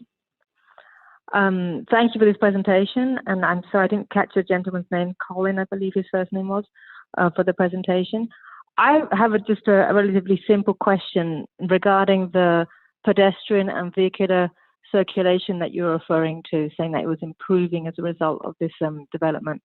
I'm just wondering if it's possible to see the study in relationship to that. There are a lot of young families that have moved on into the area, and one of the things that I really appreciate is the relatively low traffic on Wade Road, and I just want to know what the impacts would be on traffic, through traffic along Wade Road onto, was it Peak Avenue or Peak Road? So that's what I'm interested in, if it's possible to see the study that was done in relationship to traffic impacts. Okay, thank you, Ms. Nasrat. I'm sorry I slaughtered your name, but thank you very much for your comments. Let's see, the next caller is number 323. That's correct. Caller 323. I'm going to ask you to unmute.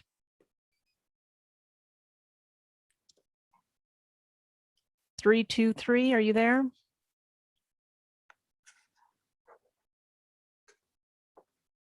Can you hear me? We can. Excellent. My name is Jamie Semo, and I live at 1020 Venice Street here in Longmont. First of all, I just wanted to say I was very happy to see that there is going to be a buffer between Golden Ponds and the development. But I'd really suggest, following on from the previous commenters, that native vegetation be used in the buffer zone as an extension of the Golden Ponds habitat. I do monthly surveys there for birds, and I know that the grassland area there is used by meadowlarks and sparrows and things like that. So putting in native vegetation will help them, continue to stay there. This is also more of a general comment and concern that's not necessarily just this development application. But this isn't the first habitat and species report that I've seen that the actual survey has been done in the middle of winter in January. And I just wanted to state that I really feel like they should do these reports and these surveys during the breeding season. And that's pretty much all I had. Thank you. Thank you, Ms. Semo. Appreciate that. We have another caller, numbers ending in 542. 542, I'm going to ask you to unmute. 542. There you are. Can you hear me? Yep, great. So my name is Adam Soroy, 812 Hayden Court, and I'm going to read a letter I wrote as well. So I just reviewed the previous planning board and city council meetings held in 2019 regarding the annexation of this property. I would like to remind the commission of how we got to this platting stage. I think it illustrates fundamental problems with Longmont's development process. I urge the commission to hold these and other developers to a higher standard of behavior and truthfulness. The quotes I referenced below are directly from the YouTube recordings of the Planning Commission meeting on May 22nd, 2019, and the City Council meeting on August 13th, 2019. During the first annexation meeting, the developer submitted an expired habitat and environmental survey as part of their packet. After this was brought to the city's attention and after the submission deadline had passed, the city sent someone to check the site and wrote a memo approving the out-of-date survey. I assume this saved the developer significant time and money, even though it was their error to fix. I am pleased to see that the updated species and habitat report is included in today's packet.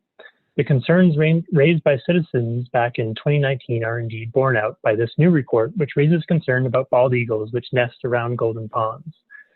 As this new report was written in the dead of winter, January of 2020, I would urge the Commission to require a more detailed study that includes the multitude of migratory birds which return to the ponds each spring as suggested by the City Planner's Office, but also to include the impact to the ponds themselves, which have seen algae blooms and fish kills for the past 2 years. The second contentious issue raised at both the annexation meeting and the City Council meeting was access to the trails and bike paths from this property to Golden Ponds. During the first meeting of the Planning Commission, the developer even touted this access as part of their plan, saying that continuing the trail access serves to meet the multimodal transportation needs requirement for the development. And Ms. Bryant from the City Planning Office stated, quote, "It needs to connect to greenways and trails," end quote. This commission pointed out that this access is by trespassing across the intervening railroad tracks, and a long discussion ensued about the commission's authority to add that requirement to a potential development plat. The city attorney confirmed that the commission does indeed have this power. Again, our concerns have been validated by the current submitted package. BNSF, the railroad, is now suggesting a fence be built to specifically block this neighborhood access point. I bring this up because at the original neighborhood meeting, the developer brought up this very point, that this type of access would be nearly impossible to secure. It was thus very surprising when they knowingly said the exact opposite during the annexation meeting. Third, the community and commission noted that the original traffic plan didn't meet city standards. Again, the developer claimed it did in their annexation documents, whereas at the annexation meeting, the city traffic planner stated the opposite. Yet the city was willing to look the other way and approve the annexation anyway. At the city council meeting, the city traffic engineer stated that they did not, quote, "anticipate a need for widening 9th Avenue. Once again, this appears to be untrue. A large disruptive project to widen 9th Avenue was completed during the summer of 2020. I'm unclear about the current proposal's need for further widening, though the current packet appears to propose just that. Fourth, during community meetings and the annexation process, drainage issues have been brought to the fore many times. This plot of land and surrounding areas has a very high water table and abuts a sensitive wildlife area. In fact, this was the conclusion of the original expired Habitat and Species report referenced before. Again, these concerns were put off until a more detailed study could be done. The city planner said that during platting, we will certainly require, quote, "a new habitat and species studies, a full drainage report, geotechnical reports, and a more detailed traffic study," end quote. These appear to be missing from the submitted package posted today and are requested by BNSF as well. If the developer or city did not share these with the public, that raises significant concerns about what is in them. These types of concerns, development near parks and open space, have been a topic of discussion for the City Council recently, so I urge the Commission to consider this issue thoroughly.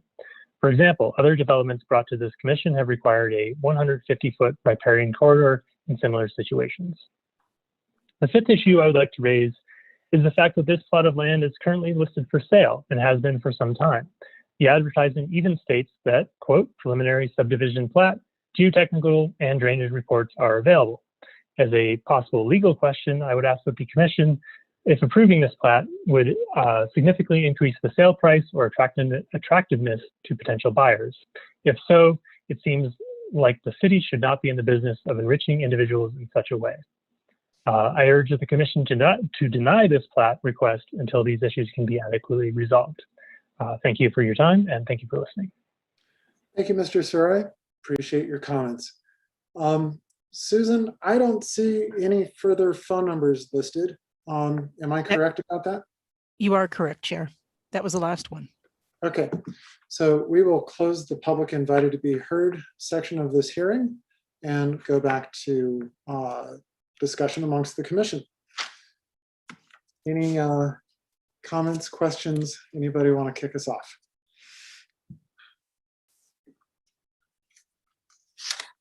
And I'll jump in. Okay. Ava, I have a question for you, and I'd like to start with. I noticed in some of the letters that were coming in today that there's a lot of concern about urban sprawl. And as we heard from two of the callers who were reading part of that letter, they're expressing a concern that as more gets built, then we have more impervious surfaces, and that causes water drainage issues, habitat issues, et cetera, et cetera. From your professional perspective as a planner, what is urban sprawl, and would a project like this be categorized as sprawl from like a planner's definition of sprawl? Chair Shernick. And actually, let me add on to that. If it's not sprawl, then what is it? Yes, Chair Shernick, to answer your question, in my professional opinion, I would not describe this as urban sprawl. When we think of urban sprawl in the realm of urban planning, we think of development that is on the outer edges, like there's a green belt, there's an end to the community, and there's a buffer, and you're expanding into it and expanding into it. That's sort of the sprawl, like going into the agricultural land and annexing it and develop. That's sprawl. What I think we might, as city planners, might categorize this, and Dawn and Glenn, feel free to chime in, as we would categorize this as infill. Not your typical, downtown, gonna bulldoze a building and redevelopment infill, but infill in that this land has been annexed into the city. It's in our comprehensive plan. It's been planned for many years in our long range plans, over 20 years, that this would be developed into some type of residential, continuing on the neighborhood. In our opinion, it's probably not urban sprawl per se. I would say that the quote that was taken from that letter was a little bit out of context with this particular application.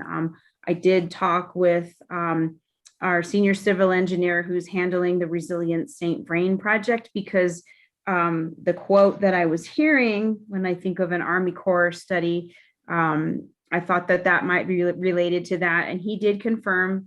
I just wanted to let you know, he did say that the quote that was provided in that letter was taken from a final feasibility report for the St. Vrain Creek flood risk management study prepared by the Army Corps of Engineers. And it was really the purpose of the study. It's in the executive summary, but the purpose of the study is to quantify flood risks within the study area where they're doing the improvements along St. Vrain Creek. So it wasn't necessarily directed at this property. This property does not touch St. Vrain Creek. As you know, it abuts the railroad, and then we've got Golden Ponds Nature Area land, and then the creek is south of that. So I just wanted to clarify that as well.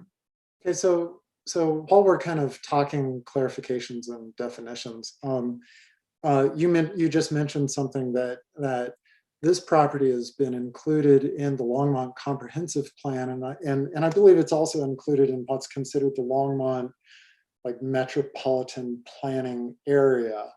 And you said for 20 years. So did I hear you right? That, basically for the past 20 years, somebody could have gone to the city offices and would have seen that ultimately our plan would have been to annex this and the other county lands around it, make it part of the city, and develop it. Correct. Okay. And now you also mentioned that Golden Ponds is a nature area. And I know that there's the Jim Ham nature area. What is that I believe that's a city term, not like a national or federal or some other term. So is it a city term? How does the city define it? And what criteria do we have that controls development near or adjacent to a city nature area? So the nature, well, it's a city facility. So it's the it's the city facility, nature area. And so to answer your question, I will defer to, I'm sorry, Teresa's, nature area means a designation of public land. And that just came from our city attorney, Teresa Tate. Yeah, public land developed to provide access to and enjoyment of important natural, historic, and cultural resources and allow for limited, low impact and passive outdoor recreational uses that fit the unique natural characteristics of the particular area. That's in a definition section of our municipal code. Okay, and so that's clearly not coming up to other standards which we're used to hearing, such as like the federal standard for wilderness. No. Okay. So we've got a nature area across the railroad tracks, which is a pretty significant barrier between this property and the Golden Ponds. But there's that nature area there. So Mr. Soroy mentioned in his call about our 150-foot riparian setback. I think he was, yes, Mr. Soroy said that. So is there anything in our code that is similar to like the 150-foot riparian, which means river setback, for a nature area or for ponds? There is not, to my knowledge, Chair Shernick, unless Don wants to jump in and correct that. I don't believe that's the case. Okay. Don Burchett, our planning manager, can you confirm that that's not the case, please? Good evening, Chair, Planning Commissioners, Don Burchett, Planning Manager. I am looking at the section of code right now. If I could just have a second to finish reading the one section, please, and then I'll be able to answer your question. Okay, all right. Do you want to chime back in? Yeah, that'd be great. Okay, because I have another question for Ava. I'll give you some time. Ava, Ms. Simo in her call mentioned the possibility of using native vegetation for the buffer that's on the south end of the development. Is that a possibility? Is that a requirement? Where does the city stand in terms of that? Would we, if we decided as a commission that that was a good idea, would that need to be a condition, or is that just naturally something that gets done? Chair Shernick, that is something that you can add on as a condition of approval at your discretion. Okay. And then what about the doing the habitat study during breeding season? Two callers mentioned that, Ms. Simo and Mr. Soroy. What does the city ask in terms of a habitat study? Are there any requirements as to when it's done? How does the city deal with that? Chair Shernick, there are no requirements in the municipal code for a habitat study to be done at any particular time. And as you know, we've got development applications rolling in daily. So it's really whenever a particular property owner is ready to pull the trigger on a project and really ready to get going, and they whatever time of year they hire a consultant, and when they have that availability. It just so happened that this took place in winter, but there's no requirement for it to be at a certain time. Okay. I'm looking at the list of our participants tonight, and I'm not sure if there's is there other city staff that might be able to tell us? Would it be Chris Huffer? Might be able to tell us whether would the city expect a habitat study to be significantly different if it were conducted at a different time of year? Chris is here to answer the engineering design questions, the drainage questions, and those matters. I don't know if we did not have natural resources here tonight because, again, we just got these comments hours before. No one had mentioned anything about any concerns about environmental, and we had our report that said there were no impacts. So unfortunately, I don't have natural resources staff here tonight. And I don't know, Chris, if you have an opinion. Don, perhaps? Don's raising his hand. Okay, Don, can you help I'll us? raise my hand. I'll raise my hand anytime I can. Chairman and Commission, I do think it is a valid point about the timing of when those reports are done. Doing them in the winter will pick up different species that have migrated into the area, for example, from northern reaches of the continent and that are migrating down along the Front Range, but it will miss some of the birds and things that come back up during the summer. So our code right now does not really specify a time of year of when these reports should be done. I think it is something that we would depend on Natural Resources Department to let us know whether or not they have concerns. They know the area. They are the ones who help us identify where the eagle nests are in the city and around, as well as the other raptors, be that the hawks or the ospreys and things like that. And so if they were to request that that be updated at a different time, we would definitely do that. And I think that we can make that a condition if the commission has concerns. This will need to still go through final plat process. And so asking for a report that also looks at the animals that are in the area during the summertime or even in the springtime is something that I think the applicant could do with the next submittal, and that could be a condition. So I do think it is a point that is well taken, and one that our code is silent on as far as time of year of when we need to do those. Okay, thank you, Don. And do you happen to have an answer about my previous question about the code in terms of nature areas? Yes, so the riparian section of our code, chapter 1505, section 1505, I don't have my glasses on, so I'm gonna have to squint here a little bit. 15.05.020, capital letter C, talks about the riparian corridors. The setbacks are in section capital letter F. And in that section specifically, the council added additional water bodies that they wanted the 150-foot setback to apply to. In general, they are Boulder Creek, Dry Creek number 2, Dry Creek number 1, Left Hand Creek, Likens Gulch for only portions of that water body, Spring Gulch, again with limitations, Spring Gulch number 2, again with limitations, St. Vrain Creek, and then Union Reservoir. This nature area is not identified as needing to meet any of the 150-foot setback requirement that is applicable to the St. Vrain Creek, which is well south of this property. But the code does say that if a property is not in this list and it has riparian habitat on it, there is a 100-foot setback that has to be met.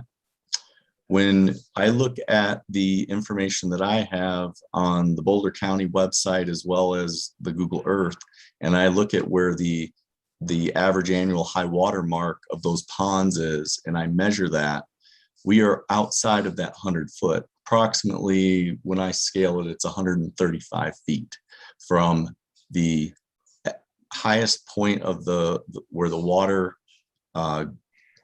rises and lowers through the year to the property boundary, the south property boundary of this development.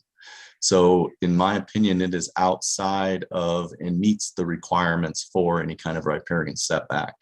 If the 150 had to be applied, then we would be in a different situation here, but it does not apply in this situation. Okay, thank you, Don. While you're here, I do have a question about the comment made about the railroad crossing. And I think it was in Mr. Soroy's comments that he was looking at what had been discussed at prior meetings.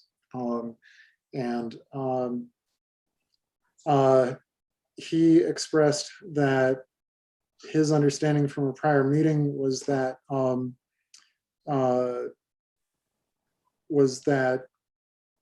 the Planning and Zoning Commission had been advised that we could require a crossing across the railroad track.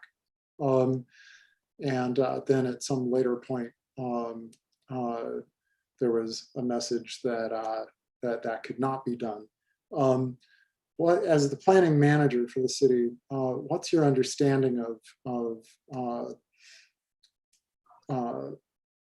a developer putting a trail crossing across the BNSF line? So the commission does have the authority to make a recommendation on annexation to the city council, and a recommendation of including some kind of a crossing or a path such as that could be a recommendation the commission could make. And in looking at the social trail that appears to be on the aerials that I've seen, seems to be what I would see as a very prudent way to look at a crossing that's probably not safe at all for the people that are using it currently. I do not know enough. I did not read the council meeting minutes for what they approved and whether or not they agreed with that condition and whether they placed that condition on. If the council did, we would need the applicant to basically approach the BNSF, Burlington Northern, and try to work out some kind of an agreement with them for a crossing.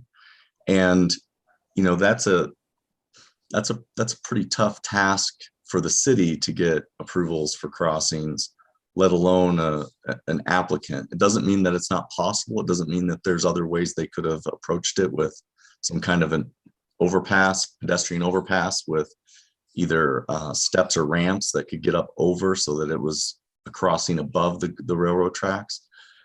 But I just don't know. And if Ava knows whether or not the council put that condition on, we can try and figure out if we've missed something there, or if the applicant needs to try to address that. But I'm not aware that was a condition. And again, negotiating with the railroad for our own purposes as a city, trying to deal with additional crossings, it is very tough. I mean, you usually have to give up multiple crossings in other locations to be able to get a crossing from the railroad. Ava, do you know if that was a condition approved by City Council? Yes, Chair Shernick, I don't believe it was a condition of approval. I believe it was discussed, kicked about. It was recommended by a member of the public that might be a good idea. I think the previous planner who worked on it, you know, she did say, well, typically, and she's right, you know, typically we do try to create connections to trails. That's what we ask of all developers, of course, when feasible. And so that was way back then. It was kind of a discussion point, but not solidified. And then it was, I think, brought up again at the neighborhood meeting. I think it was, you know, yeah, we're definitely going to look into that. But as we moved into this application process, I believe the railroad, and Colin can confirm, he's here, but I believe the railroad emphatically said no because of safety reasons, on liability really on their end, right? Because they don't want anyone getting hit by a train. So they were against that. So it was an idea that we had hoped to make go through, but again, we were at the mercy of the railroad. Okay.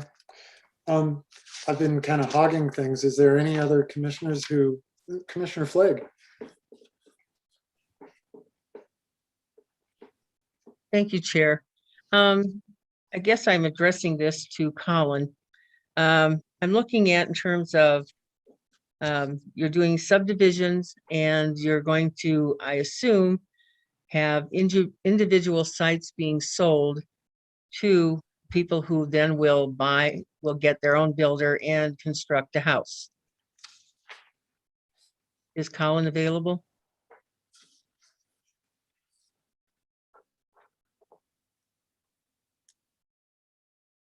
He's coming on. Yep.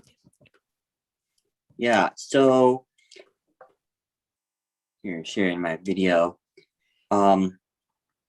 It can actually vary development wise, whether they will sell the lots out to individual owners. At this point, the client that we are working with just intends to build them all. We'll have just consistency with the architectural elevations and stuff like Ava mentioned. You know, they'll have to go to the building department to get their approvals. And so since we want to maintain the comprehensive Longmont plan, we're going to want to make sure that they are all similar, but still meet the municipal code with setbacks and variability so that we don't have a subdivision that's like way different than Valley subdivision or Denaya West. And so in that regard, what kind of a landscape program will you place on each site? We've heard comments about having native plants, and probably that means drought resistant type plants, habitat type plants. Give me some idea, please. Yeah, I'm not an expert when it comes to landscaping, but if we do, the commission does request a condition on using the native landscaping, specifically to the public comment that was in regards to the detention area, which is the buffer zone between the Golden Ponds and the rest of the subdivision. The only landscaping that we would be proposing, at least with the final plat, is that in the city right of way. So at that point, you know, if commission wanted to extend the native species all the way up to 9th Avenue, they could do so and request a condition of approval that way. But as far as specifics of what kind of trees and shrubs would be used, I'm probably not the person that would know that. I'm sorry, I guess that I wasn't looking for that kind of a specific kind of idea, but a concept that you would be promoting a more native type landscaping, live and growing condition. For example, and as part of subdivisions, we generally don't ask for this kind of level of detail. That's not within our purview in a subdivision. But I just wanted to have sort of a discussion brought up on it because of all the issues raised. And the concern being that we wouldn't, there wouldn't be a possibility of somebody buying a lot and then ending up deciding that water is too expensive, so they're going to rock in the yard. Which, to a certain extent, is their right. Yeah.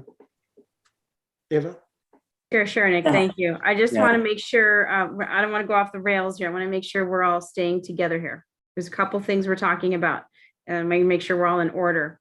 The first thing is on the south, there's that big outlot, that's the detention pond. And that's the one Ms. Simo was suggesting, you know, if you wanted to, you could require a condition that has to be planted with native species.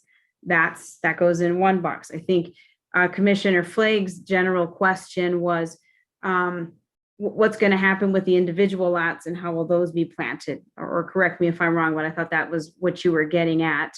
And what I'm trying to say is we do have landscaping standards for individual lots.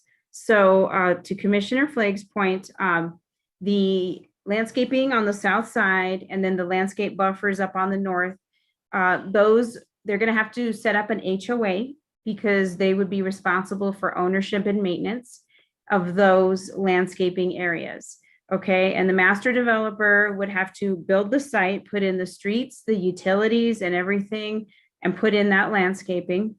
And then you have the individual property owners and they build the house for that individual property owner. And yes, to answer your question, there will be landscape requirements that are in the code where you have to have a certain number of trees and shrubbery in your front yard. We do not dictate whether it should be native or not native or what kind of tree specifically, but we do dictate that your front yards have to be landscaped with a certain number of trees and shrubs. So I just wanted to make sure that's clarified, that if the commission wants to make a condition about native species, that we're really leaving it in that nature, or that the outlot adjacent to the nature area.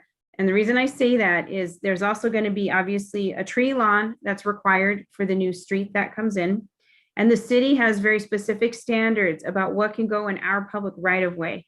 And so the applicants, when they come through, they're going to have to follow those landscape standards. So I would recommend the commission not then ask for native things in the right of way that really aren't adjacent to Golden Ponds that are more on the street. Just trying to clarify that point. Commissioner Flake, do you have a follow-up to any of that? Not really. I just wanted that kind of a discussion, and I appreciate Ava's input because I know that we can't dictate. There is a code that addresses all of this, but I wanted to be sure that we did discuss landscaping because that seemed to be part of a lot of the comments that we were hearing, and that we won't be having bare ground that won't support species.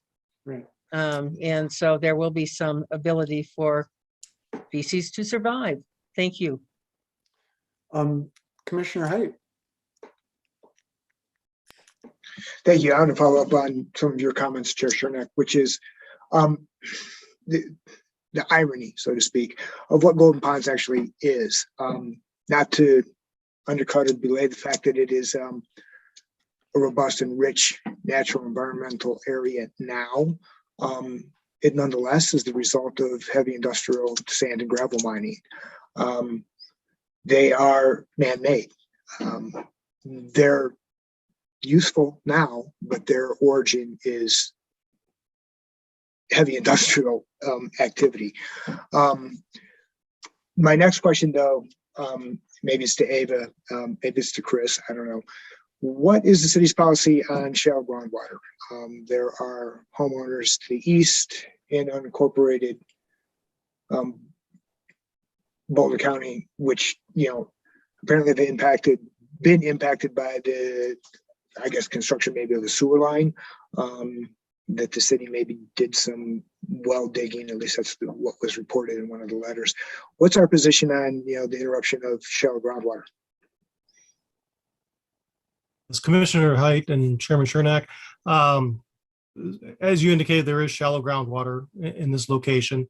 And like you said, the sand and gravel operations to the south obviously is extending to the north. So there are gravel and sands in this area which contribute to that. And the city is looking to maintain the groundwater as we can. The geotech report that we have right now does address it, but it is a little light on the impact that we'll have when we actually construct sanitary sewer and so forth. But our intent is not to disrupt anybody else's wells in the area. There was a recommendation in the geotech report that if they want to put in basements, they may have to install a collection system to lower the groundwater completely. That would require a well permit from the state, and that application would require that you identify any of the wells within 600 feet of the property, and that if there are any impacts on those, you have to mitigate the impacts before you can approve and install a system like that. Does that answer your question, Commissioner Height? I think so. So if they were to have to dewater the site, the neighborhood, they'd have to get a state engineer permit to do so, and that permit would require 600-foot analysis of what is around. Okay, I appreciate that. It does answer my question. Thanks. Commissioner Flake. Thank you, Chair. Chris, would that amount to an overdrain system for the houses? Commissioner Flake, usually we call an underdrain system. Is that okay, what you're indicating? Yeah, for each individual residence? So what the geotech report has recommended is either slab on grade construction, which does not have deep foundations, or crawl space foundations at the most. And most crawl spaces go down a couple feet under the grades, so you can get frost protection for your foundation, but you do install a perimeter drain around those. And we'd have to look into that because our current code would require that to have a collection system in order to not discharge every perimeter drain to the surface. And in that instance, yes, that system, a collection system for those would also require a well permit. Thank you. Commissioner Goldberg. Yeah, thanks, Chairman. I wonder if I could just point a question or two at Ava. Hey, Ava. Thanks for your help on this today. Two quick questions, and you've really addressed both of them, but they came up a few times by, these concerns were brought up by, in some of the notes we received today. I think one came from, and again, I don't know if Chairman Chernak did it any better, but is it Atora Nazra? Maybe something like that. My apologies for slaughtering your name, but she echoed a concern around transportation, general traffic impact on the neighborhood. It sounds like the residents in the neighborhood surrounding this property really, I think, really take pride and really enjoy the neighborhood that they have. Sounds like a real great small town kind of feel there for them. But as far as traffic goes, in the packet, and perhaps in your presentation, you also touched on the fact that we don't anticipate a very large number of daily vehicle trips increasing or being added. And so much so that maybe it doesn't even meet the benchmark or the requirement for an additional traffic study. Can you just maybe touch on loosely how we get there, and why are we only anticipating 300 daily trips?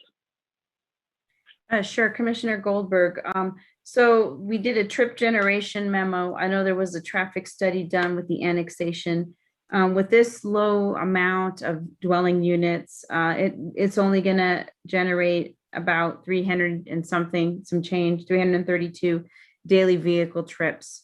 According to the traffic engineering rules, no traffic study is required if a project generates less than 500 trips. And in general, there were no additional traffic mitigations required, because I think the things that we were looking at doing to address any additional traffic ended up being handled with that had been through a previously planned for capital improvement program on 9th Avenue.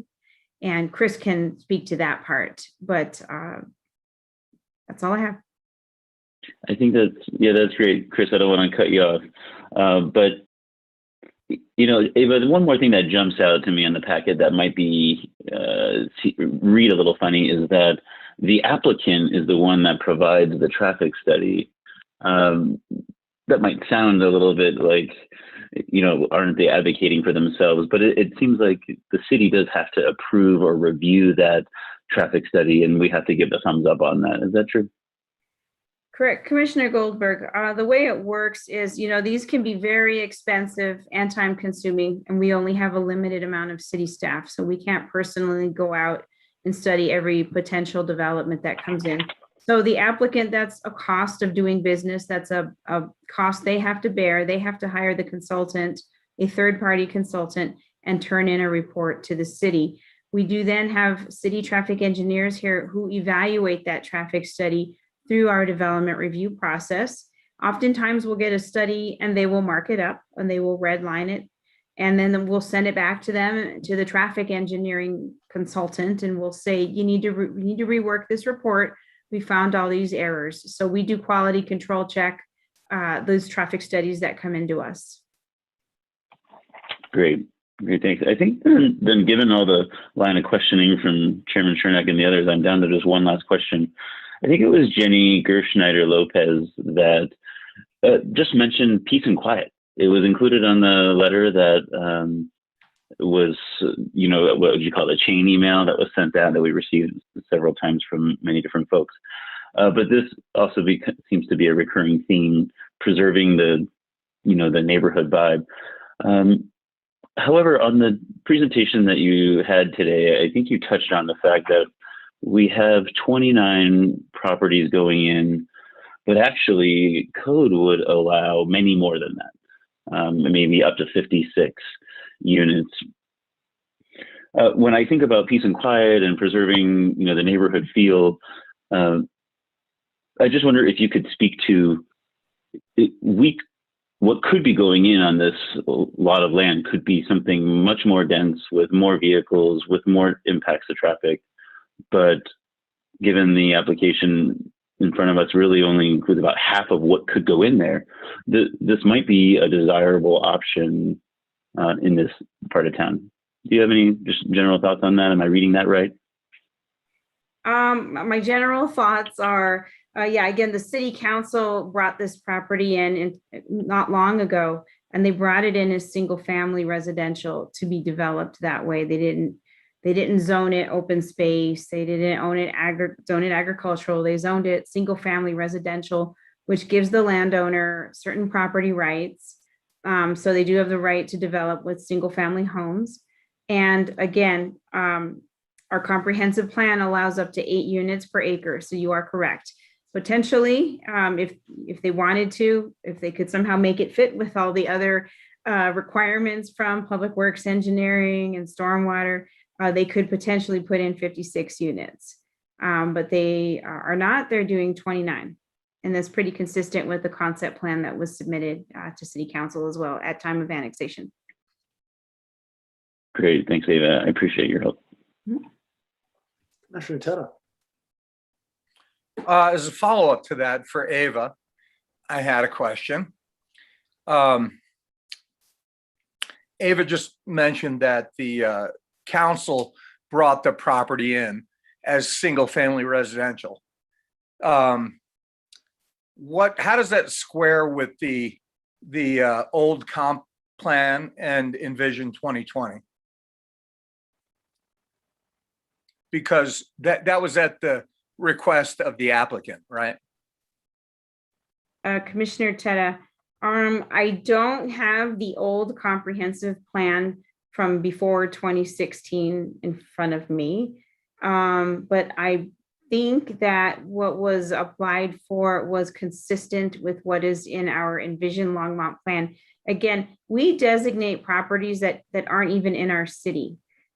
For the instance, if they want to annex, we would say, oh, okay, look at your land use category, and that's what our expectation would be, that you would want a consistent zoning. So if it wasn't single family before our 2016 update, it certainly is now. Thank you. Commissioner Boone.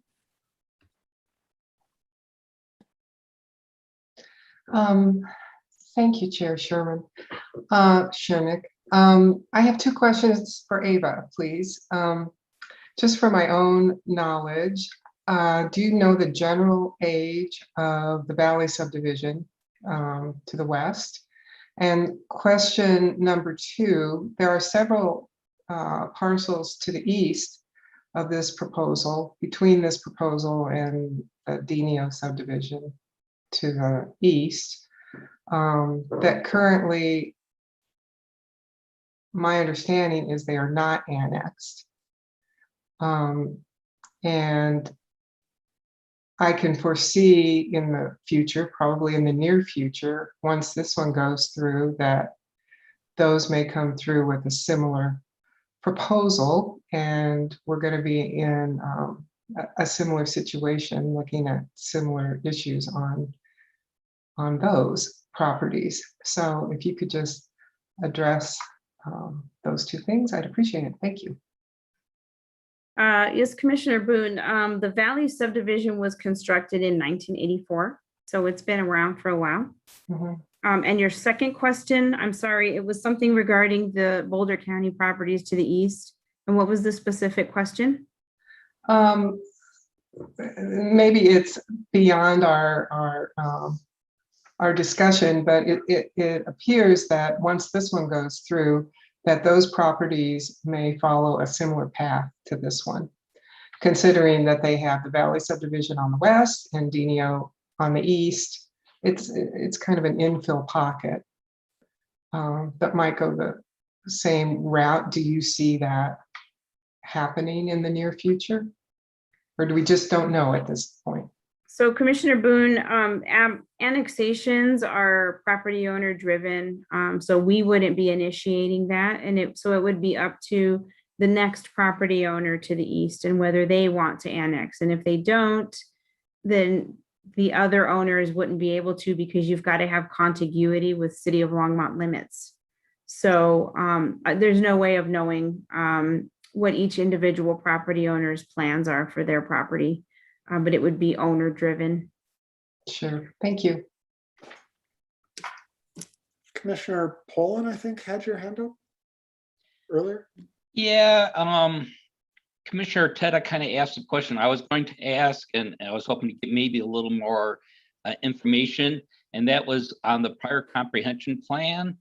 Ava had mentioned that this area had been for at least about 20 years on the radar. Longmont had given a designation. I was just wondering, going back 20 years, if we know what that designation was, and just confirming that the properties along Fordham Street share that same designation, even though it's unincorporated Boulder right now and it's agricultural.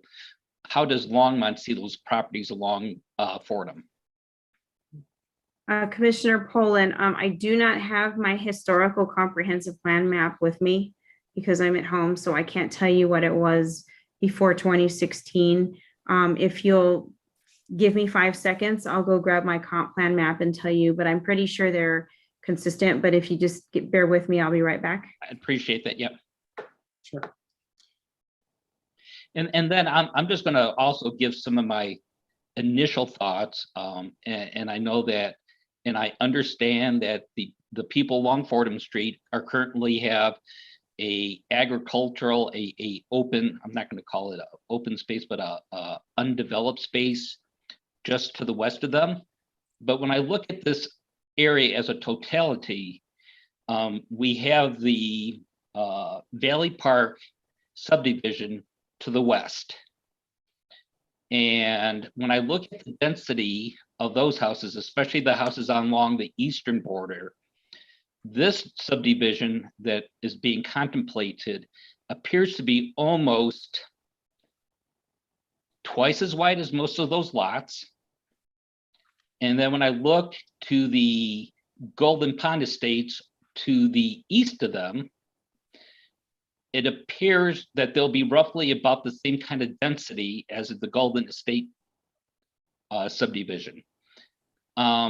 So when we talk about compatibility, while the people along Fordham Street may say it's not compatible with us, to me, it's almost like a step down buffer from the Valley Park subdivision. And in that case, it does fit. It's getting a little less dense from Valley Park over to their house. It's not the undeveloped that they currently have, but has been noted by Ava, there has always been a plan to have this developed at some point. That's always been a thought with the city of Longmont. So, and I don't know, Ava, if you're back. Yes, Commissioner Poland, double checked my comprehensive plan map and can confirm that all of the unincorporated Boulder County lots are all designated single family neighborhood. So they would all fall in the same category as this property. Okay, thank you. And then I do believe, I remember some of the talk we had about trying to connect across the railroad. And I don't believe we ended up making that recommendation to the city on annexation just because of the issues with trying to get that passed through BNSF or the railroad company. So while I do remember we talked about it, I'm pretty sure we didn't put that into our recommendation to the city council. And in looking at it and looking over at, once again, at the Golden Pond Estates and the Valley Park Estates, the Valley Park subdivisions, they don't have official ways to cross over to get to the path.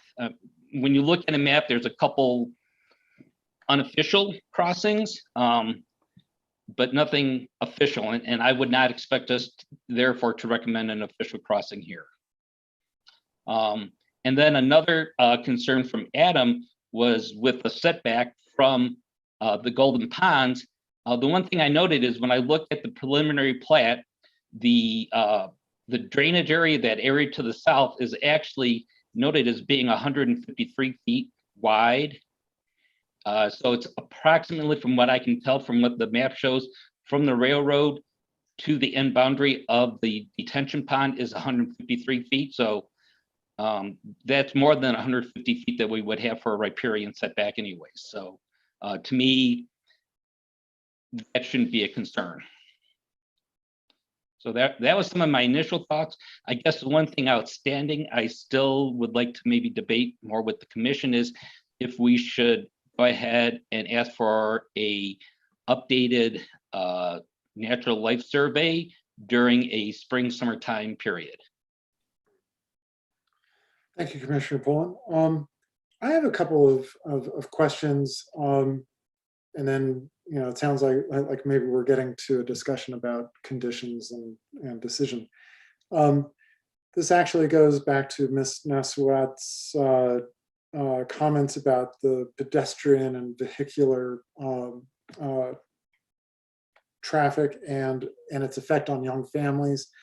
And I understand from the presentation that we have to put through Wade Road in order to create the second fire access for the fire department.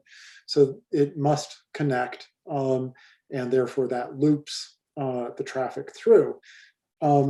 So there is no option for the city to make the new Peak View or Park View street just a detached street. But there are a couple things that affect families and children.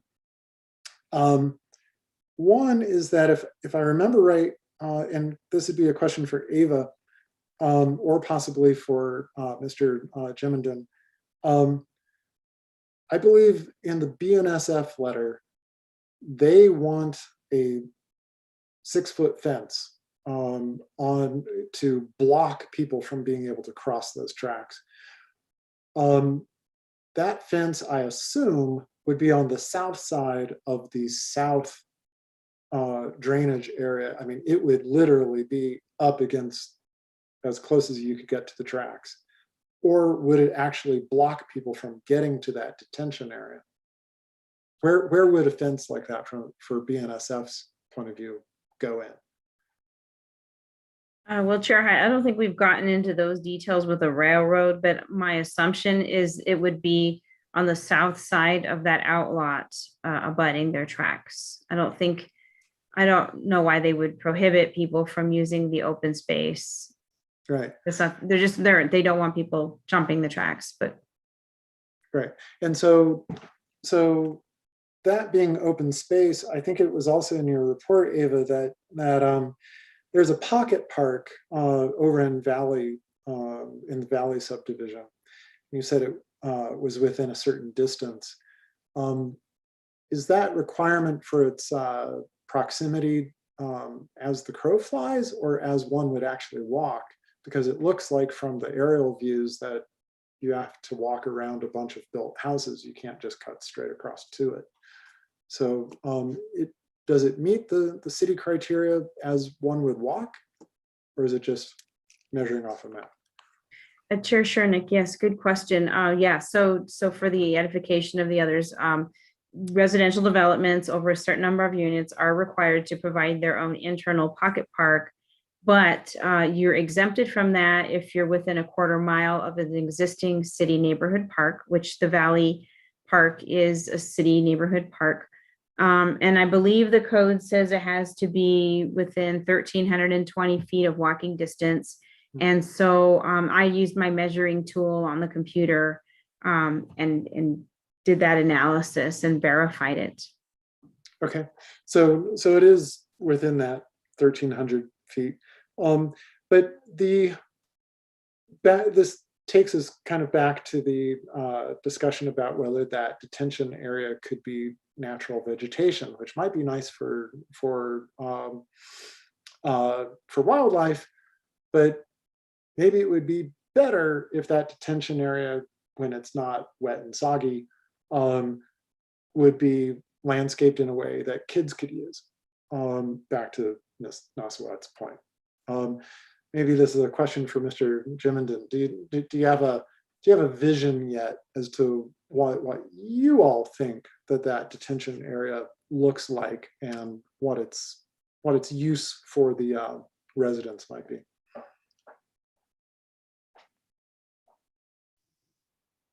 Yes, thanks, Chairman Chernick. As far as a vision for what that area could be used as for the residents, definitely the open space that they can use, it will be maintained by the HOA in the subdivision. Right now, there is no pocket park proposed in that area, but it would still be accessible for residents at a 4-to-1 slope, and they could use it for just activities, playing soccer, you name it. And it's a pretty big open area to begin with. So yeah, definitely, if I was living there, I would definitely be playing in that detention pond because it's not going to be, filled up with water much. In fact, near my subdivision, they have the same situation where they have a large detention pond and a wide open field, and residents use that just to play and to hang out. Okay, all right, thank you. Yeah. So I would make a comment to the commission that I think that conditioning this stage of approval on natural vegetation in that detention area is kind of putting, it's too early. And it also, I believe, as Mr. Jimenden just mentioned, the HOA really should drive, in my opinion, how that space is used, and therefore that drives how that space is landscaped. So I had been considering Ms. Simo's idea that we condition this requiring natural vegetation there, but I wouldn't go with that condition at this time. Although there is, I believe we should discuss a possible condition for her suggestion and Mr. Soroy's suggestion that a new habitat study be done sometime other than winter. Thoughts and comments on that? Commissioner Goldberg, you turned off your mic, or turned on your mic. Yeah. Yeah, Commissioner Goldberg, Commissioner Chairman Sharon, I thank you. Indeed, yeah, I have that as a list of, I'm not one always to bring a condition to the recommendation, but in the end, I think I'm aligned with you and Chairman Poland on that. Might be a good idea to do a habitat and species assessment in spring or summer. Given that discussion and given Chairman Poland's really exhaustive summary, recognizing that the project has met the review criteria A through I listed in our packet, given the discussion around infill being desirable and kind of the opposite of sprawl, given the fact that the project before us is not looking to max out on properties and max out on really look to maximize as many properties or as dense as possible as they could in this space, but actually providing a nice kind of step from the neighboring communities, recognizing that a train crossing just isn't feasible and logistically challenging, and it just sounds like real burdensome and not practical for the developer. And if we add in that spring or summer habitat and species assessment, I'd be inclined to move forward with this project. So I look forward to hearing from the rest of the commission, or happy to put forward a motion. Further thoughts about the habitat study being redone? I'm hearing language of spring or summer. Ms. Simo said breeding season, but breeding season for what kind of species? That's not, I mean, I'm not clear if we as a commission have the expertise to determine the best time to do a new habitat study other than like soon, spring, like when there's different animals there? Commissioner Flake. Thank you, Chair. I do know that in the last week and a half, the national, and I'm going to get the name of this wrong, I'm sure. National, it's either the migratory bird count or the bird count occurred. And it seems that that could be a way to hang this idea on, basically saying, well, if other people think that the experts that monitor bird life and such feel that this is an appropriate time to look at that area, that group of animals, birds, whatever, then perhaps spring is an appropriate time to do that kind of an assessment. Just tossing that out. You make me realize that there's another way to phrase it, which is to do a new habitat study not in winter. Well, there's that. But Any you will other- get less count after they have all taken wing, for example, after all the birds are flying. That will be a different kind of a study. True. So if this national migratory bird count just occurred, are we, and if we require a new habitat study to be done tied to that, are we requiring the developer to wait an entire year? I would say not. I would say in order to try to get things back on the rails and going towards and going forward to the next submittal, obtaining such a species account of a variety of animals that may or may not be on the site would be an appropriate next step, perhaps. I don't know how we word that into a condition. Mm-hmm.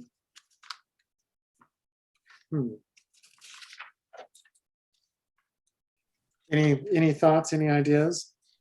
Any, Commissioner Pullen? Yeah, I don't want to really get too far into the weeds on this.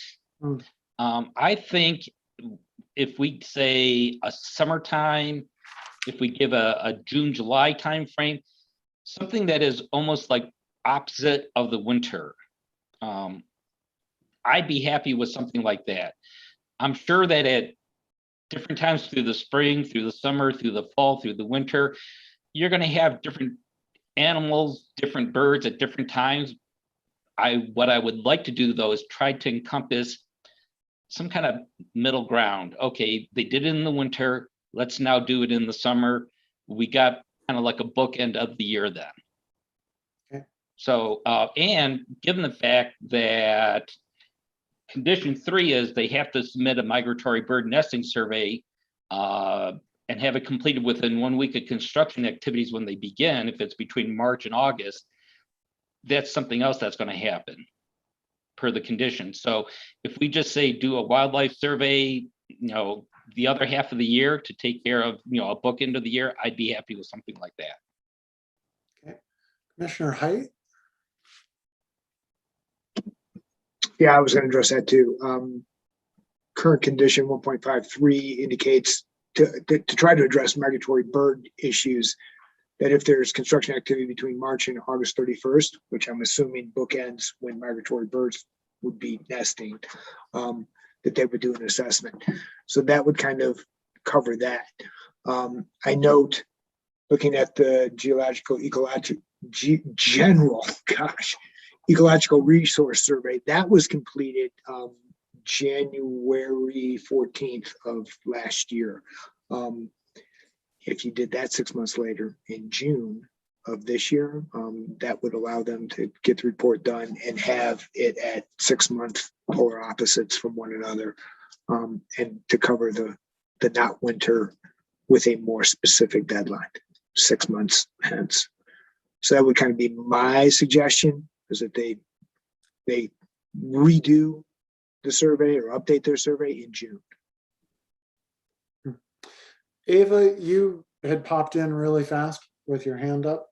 You had something to add?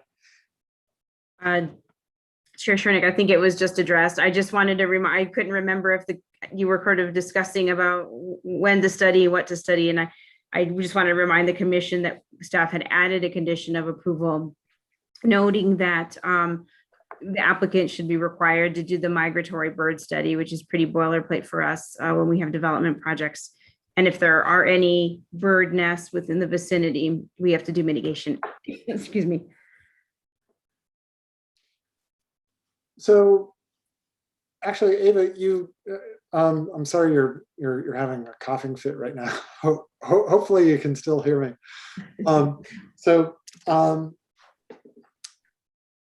If we ask for a new habitat study to be done, as compared to the condition, which is to just check the site before construction begins, if we ask for a new habitat study to be done,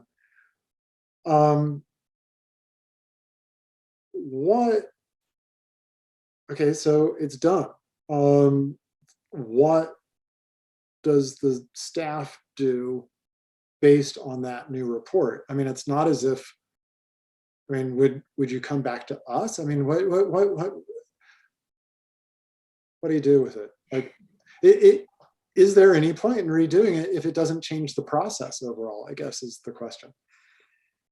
So a couple things. If the commission decides to require another study in the summer, staff will take that in and we'll evaluate it and we'll see, has anything changed? I don't know that it will, because they've noted that there are no waters of the US that would be habitat for certain types of species in this location. So I don't, whether it's summer or winter, I don't know that it will change.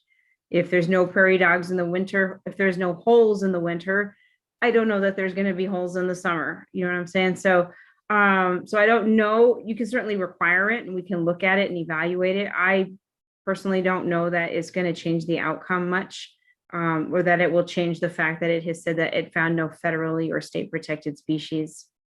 But we can do it. What we would do if it did change significantly and it said that there were suddenly some federal and state protected species, the reports typically come up with recommendations about how to mitigate this, how to handle this. And we would just take those recommendations and require those of the applicant before any site work were done. Now, Ava, you just said something that reminded me about these habitat studies. They're looking for state protected species or federally protected species, right? Yes. So it may be the case that during breeding season, there's just a whole lot more animals around. But what would change the path or change some of the decisions about this development is only if those animals are state protected or federally protected, right? Correct. And another condition of approval we recommended in your resolution was that the applicant provide us in writing statements from both Colorado Parks and Wildlife and the U.S. Fish and Wildlife Service saying that the statement is called a statement of no impact. So that's our other teeth, if you will, on this is those two items is we've asked them to provide that level of documentation in the conditions. Ava, this is really helpful because I'm starting to realize that adding a condition to do a new habitat study is redundant to the conditions you're already suggesting that we have. But I think I want to ask a different question, give people time to ponder this. The first condition which you've suggested to us about the applicant shall provide written verification of no objection from Platte River Power Authority. This is something that really jumped out at me because in your written report to us, you stated a couple times in pretty strong language that the applicant was advised over and over and over again, you need to have this approval. If you don't have this approval, this could actually result in a complete redesign of your project. Them's fighting words in the planning world, right?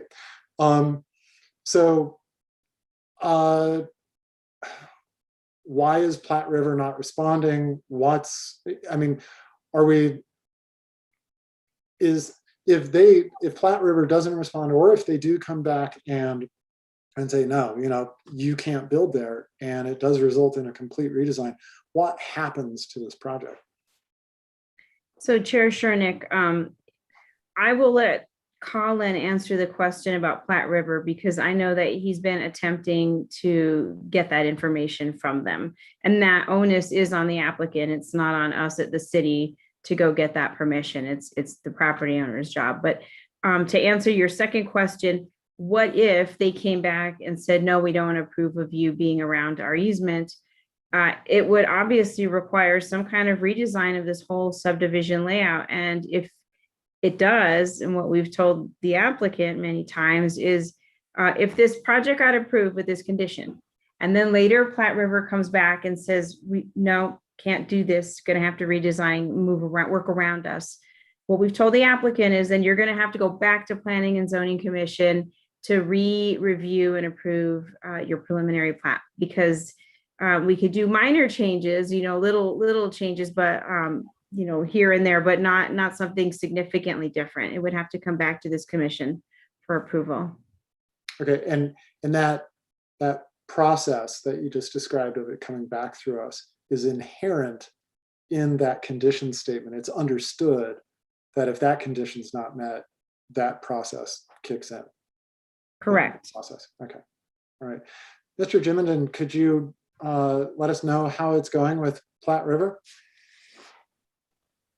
Yes, Chairman Chernick, I'd be happy to. So I have been in communication with their lead engineer in this particular area of Platte River Power Authority, not to the extent, unfortunately, to get written approval in time for this P&Z meeting, but to the extent that they have reviewed our preliminary plans.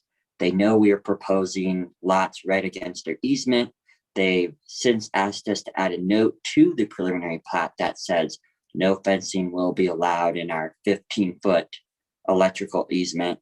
They also suggested that we get their concrete duct bank potholed, because we're going to be proposing utilities, and we have since done that where Wade Road will be extended. That's on the south side of the site.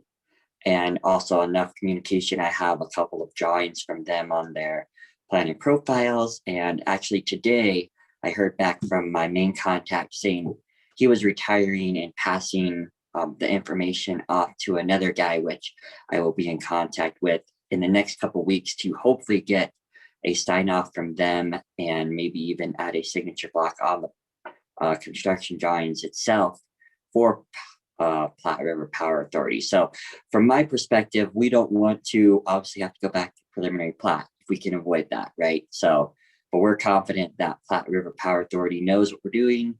We'll get approval from them here in the early final plat stages, and obviously redesign or design the site accordingly.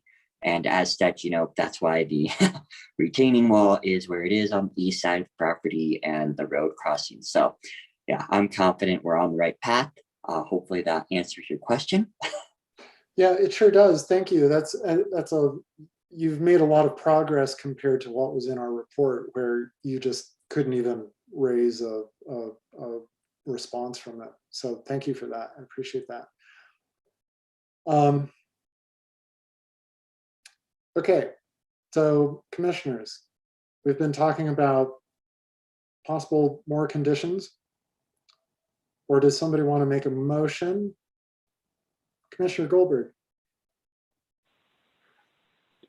Yeah, I think just to keep the discussion rolling, for the reasons that I listed in my last rant, and with the benefit of our discussion around whether to or not to add a condition around another habitat study, I appreciate everyone's feedback there. That was really valuable. So for the reasons that I listed before, given our discussions around an additional study and why that may not be a wise decision, I think I'll go ahead and recommend PDR 2021-2B with the condition that the applicant provide written verification of no objection from Platte River Power Authority, provide a statement of no significant impacts from Colorado Parks and Wildlife and from the U.S. Fish and Wildlife, and that a fresh migratory bird nesting survey be completed within 1 week of construction activities if they commence between March 1st and August 31st. Okay, so just to say that differently, the conditions you're proposing are the conditions that were suggested to us by city staff. Okay, Commissioner Flake. That's correct. I will second. Okay, we have a second on the motion to approve PZR 2021-2B with the 3 conditions as stated. Do we have further discussion? Commissioner Pullen. Yeah, I've already stated my preference for approving this development, and the reasons mainly because it does fit in with the overall characteristics of that area being developed. But I do want to speak to the people, especially the people over in Fordham. I counted 28 people submitted emails. We had 6 people call in on the phone, giving us their concerns. Some of them had stated from prior experience that they felt that they weren't being heard. I want to try to alleviate that fear. I want the people to know that we have heard them. We have read their, I've read their emails at least. I've gone through all the emails. I've actually noted all the names. I took care in trying to understand what their concerns are. I believe we have gone over as a commission what their concerns are. We understand that they have a certain way of life that they are living in under a certain condition. Unfortunately, they do have property that's next to somebody else's property, and that person has a right to do with what the city says they are allowed to do with the property. That is to put in single-family homes. I do believe that, as we've talked about, they could have up to 56 homes. They're at 29 homes. It's kind of a bittersweet, but just take it the fact that they didn't push this to the limits. So I want them once again to know that we have heard them. We have talked about their concerns, and we understand them, but we do are presented with facts that we have to go ahead and proceed with and base our decisions on. So just want to add that little comment. Thank you, Commissioner Pullen. Any other discussion before we take a vote? Okay, let's go ahead and do a roll call vote. Start with Commissioner Teta. Yes.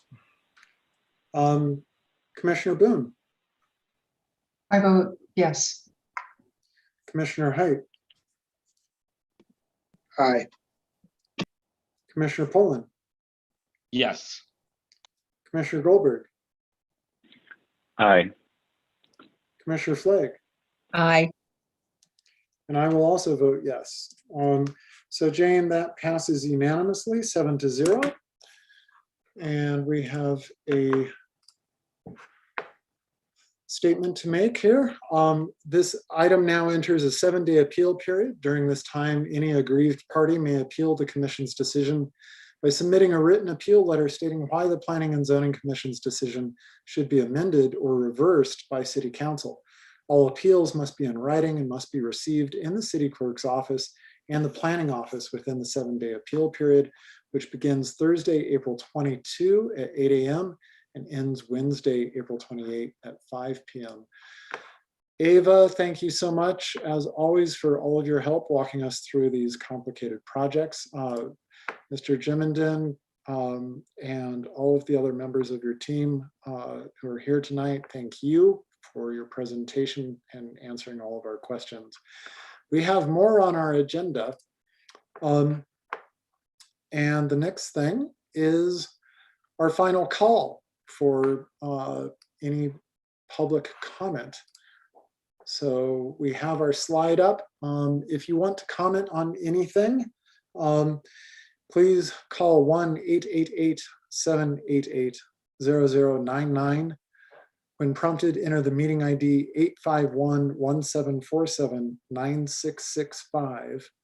And when we're ready to hear your public comment. We will call on you to speak based on the last 3 digits of your phone number. Each speaker must state their name and address for the record and will be allowed 5 minutes to speak. Please remember to mute the live stream when you are called upon to speak.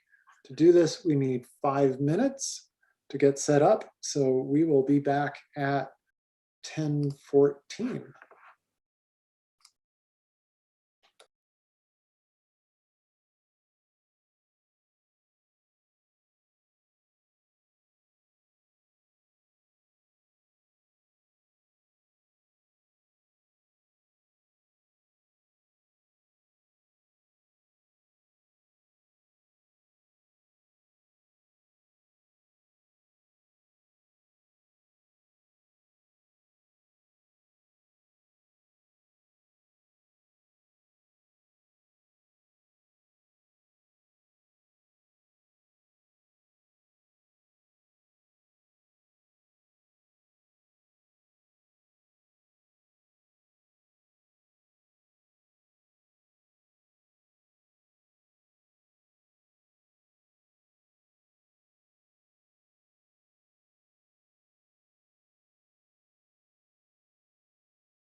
Okay, Chair.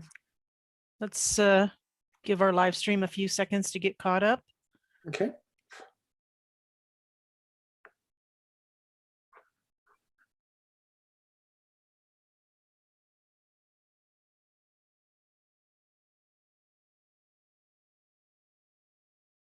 All right, the screen just left and we are back. And we have one person. Okay. Thank you, Susan. So the one caller, your number ends in 374. If you would like to unmute. And remember to state your name and address for us before you make your comments. Caller 374, I'm asking you to unmute. There you go. Can you hear us? Hi, yes, sir. Are you able to hear me? Yes, we can. You may begin. Okay. So I've just been following along in the last couple hours on the peak view planning. And I want to say I appreciate you guys going through this fairly thoroughly. I do have an email from the city engineer, Cameron Folks, and this was about the water runoff. Now, I'm not too worried about birds or anything else. I just want to make sure that whatever gets developed there doesn't flood my property. And I know you guys talked a lot about the wildlife, but I only saw or I only heard a few mentions about flooding with river plats. And I'd like to read this email real quick from Cameron and ask when this is supposed to be done. He says the applicant will need to provide stormwater conveyance for the offsite drainage from the Valley subdivision. Based on the subdivision construction plans, about half the lots drain towards Peakview Estates. Peakview Estates must pass offsite drainage that is currently going through the site. We have made several comments requiring the applicant to convey offsite drainage to the south. This can be done in several ways, but is typically a swale ditch or inlets with piping that need to be installed. And it says the city of Longmont uses guidance from the Mile High Flood District, formerly known as the Urban Drainage and Flood Control District, to determine rainfall values. The rainfall values are based on historic rainfall information from the NOAA and about 100 years. And he goes on to say that the data is periodically reviewed and that the data that you guys are using to baseline is good, but that then, as stated in number 1, Peakview would need to provide conveyance of the offset flow entering their subdivision. The city requires a 1-foot freeboard when designing a swale ditch for conveyance. They have to show that the conveyance has a 12-foot or 12-foot extra or 12 inches of extra capacity for a factor of safety. And he goes on to list these requirements that must be done. And he says this is supposed to be done. He says staff is currently on the first review of the preliminary plat and drainage report that the applicant has submitted. And he says typically we go through a few rounds of preliminary plat comments before the applicant is approved and we can submit. So I was just wondering, has anybody seen this and has this been checked off, or is this just being green lighted without anybody looking at it?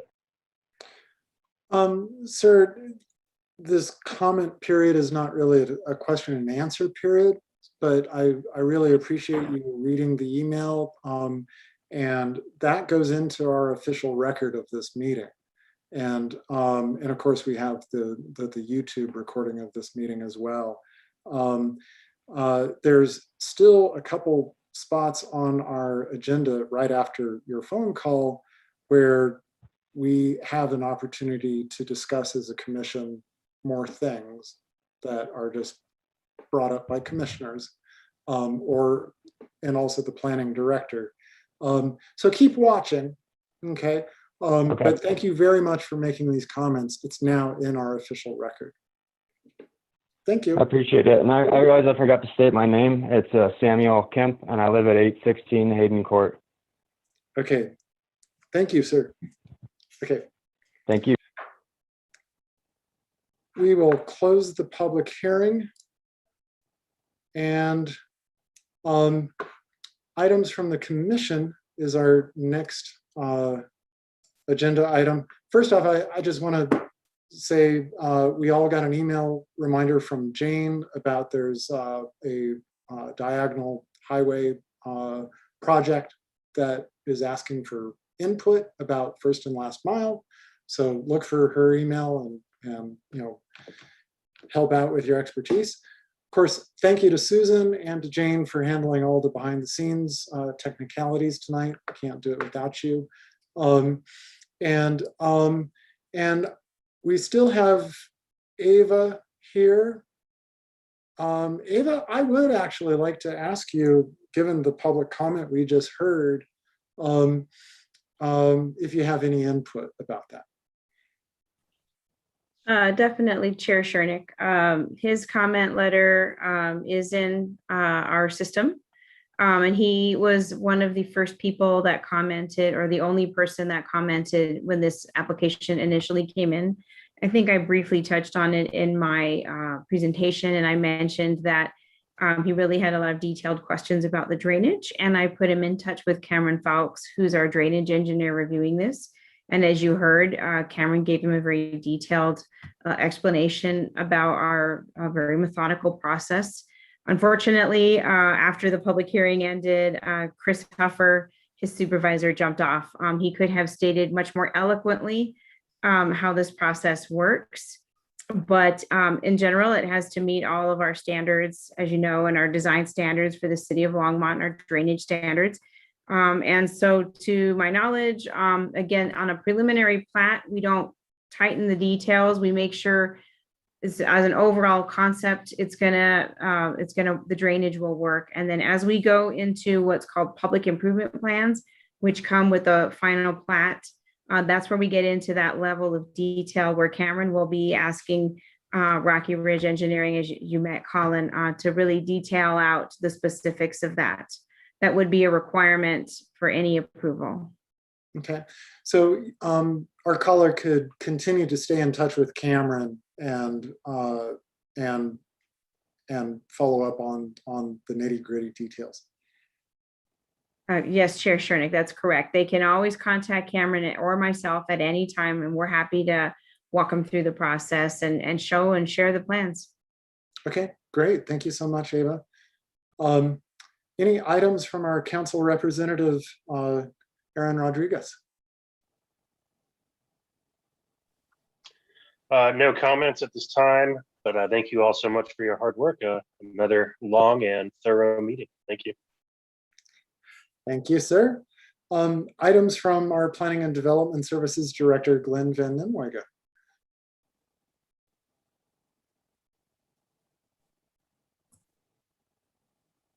Thank you, Mr. Chair. I'll just echo that. Thank you for all the effort you put in.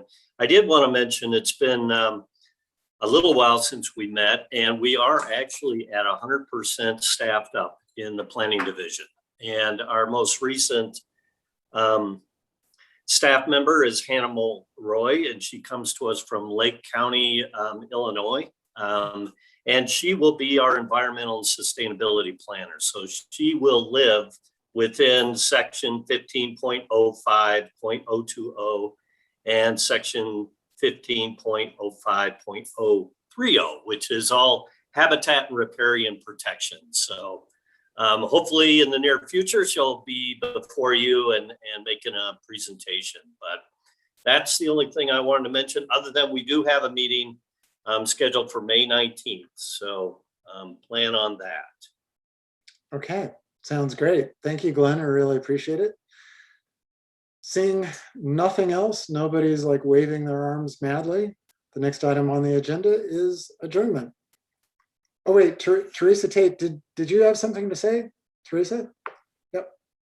Yes, Chair. I just wanted to let the commission know that the Southmore Retail Plaza appeal did go forward to City Council. City Council affirmed the Planning and Zoning Commission's decision.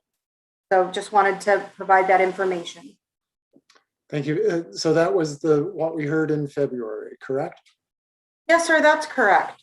Okay, great. Thank you for that update, Teresa. I really appreciate it. And thanks for your help tonight. My pleasure. Okay, with no further ado, we are adjourned. Thanks, everybody.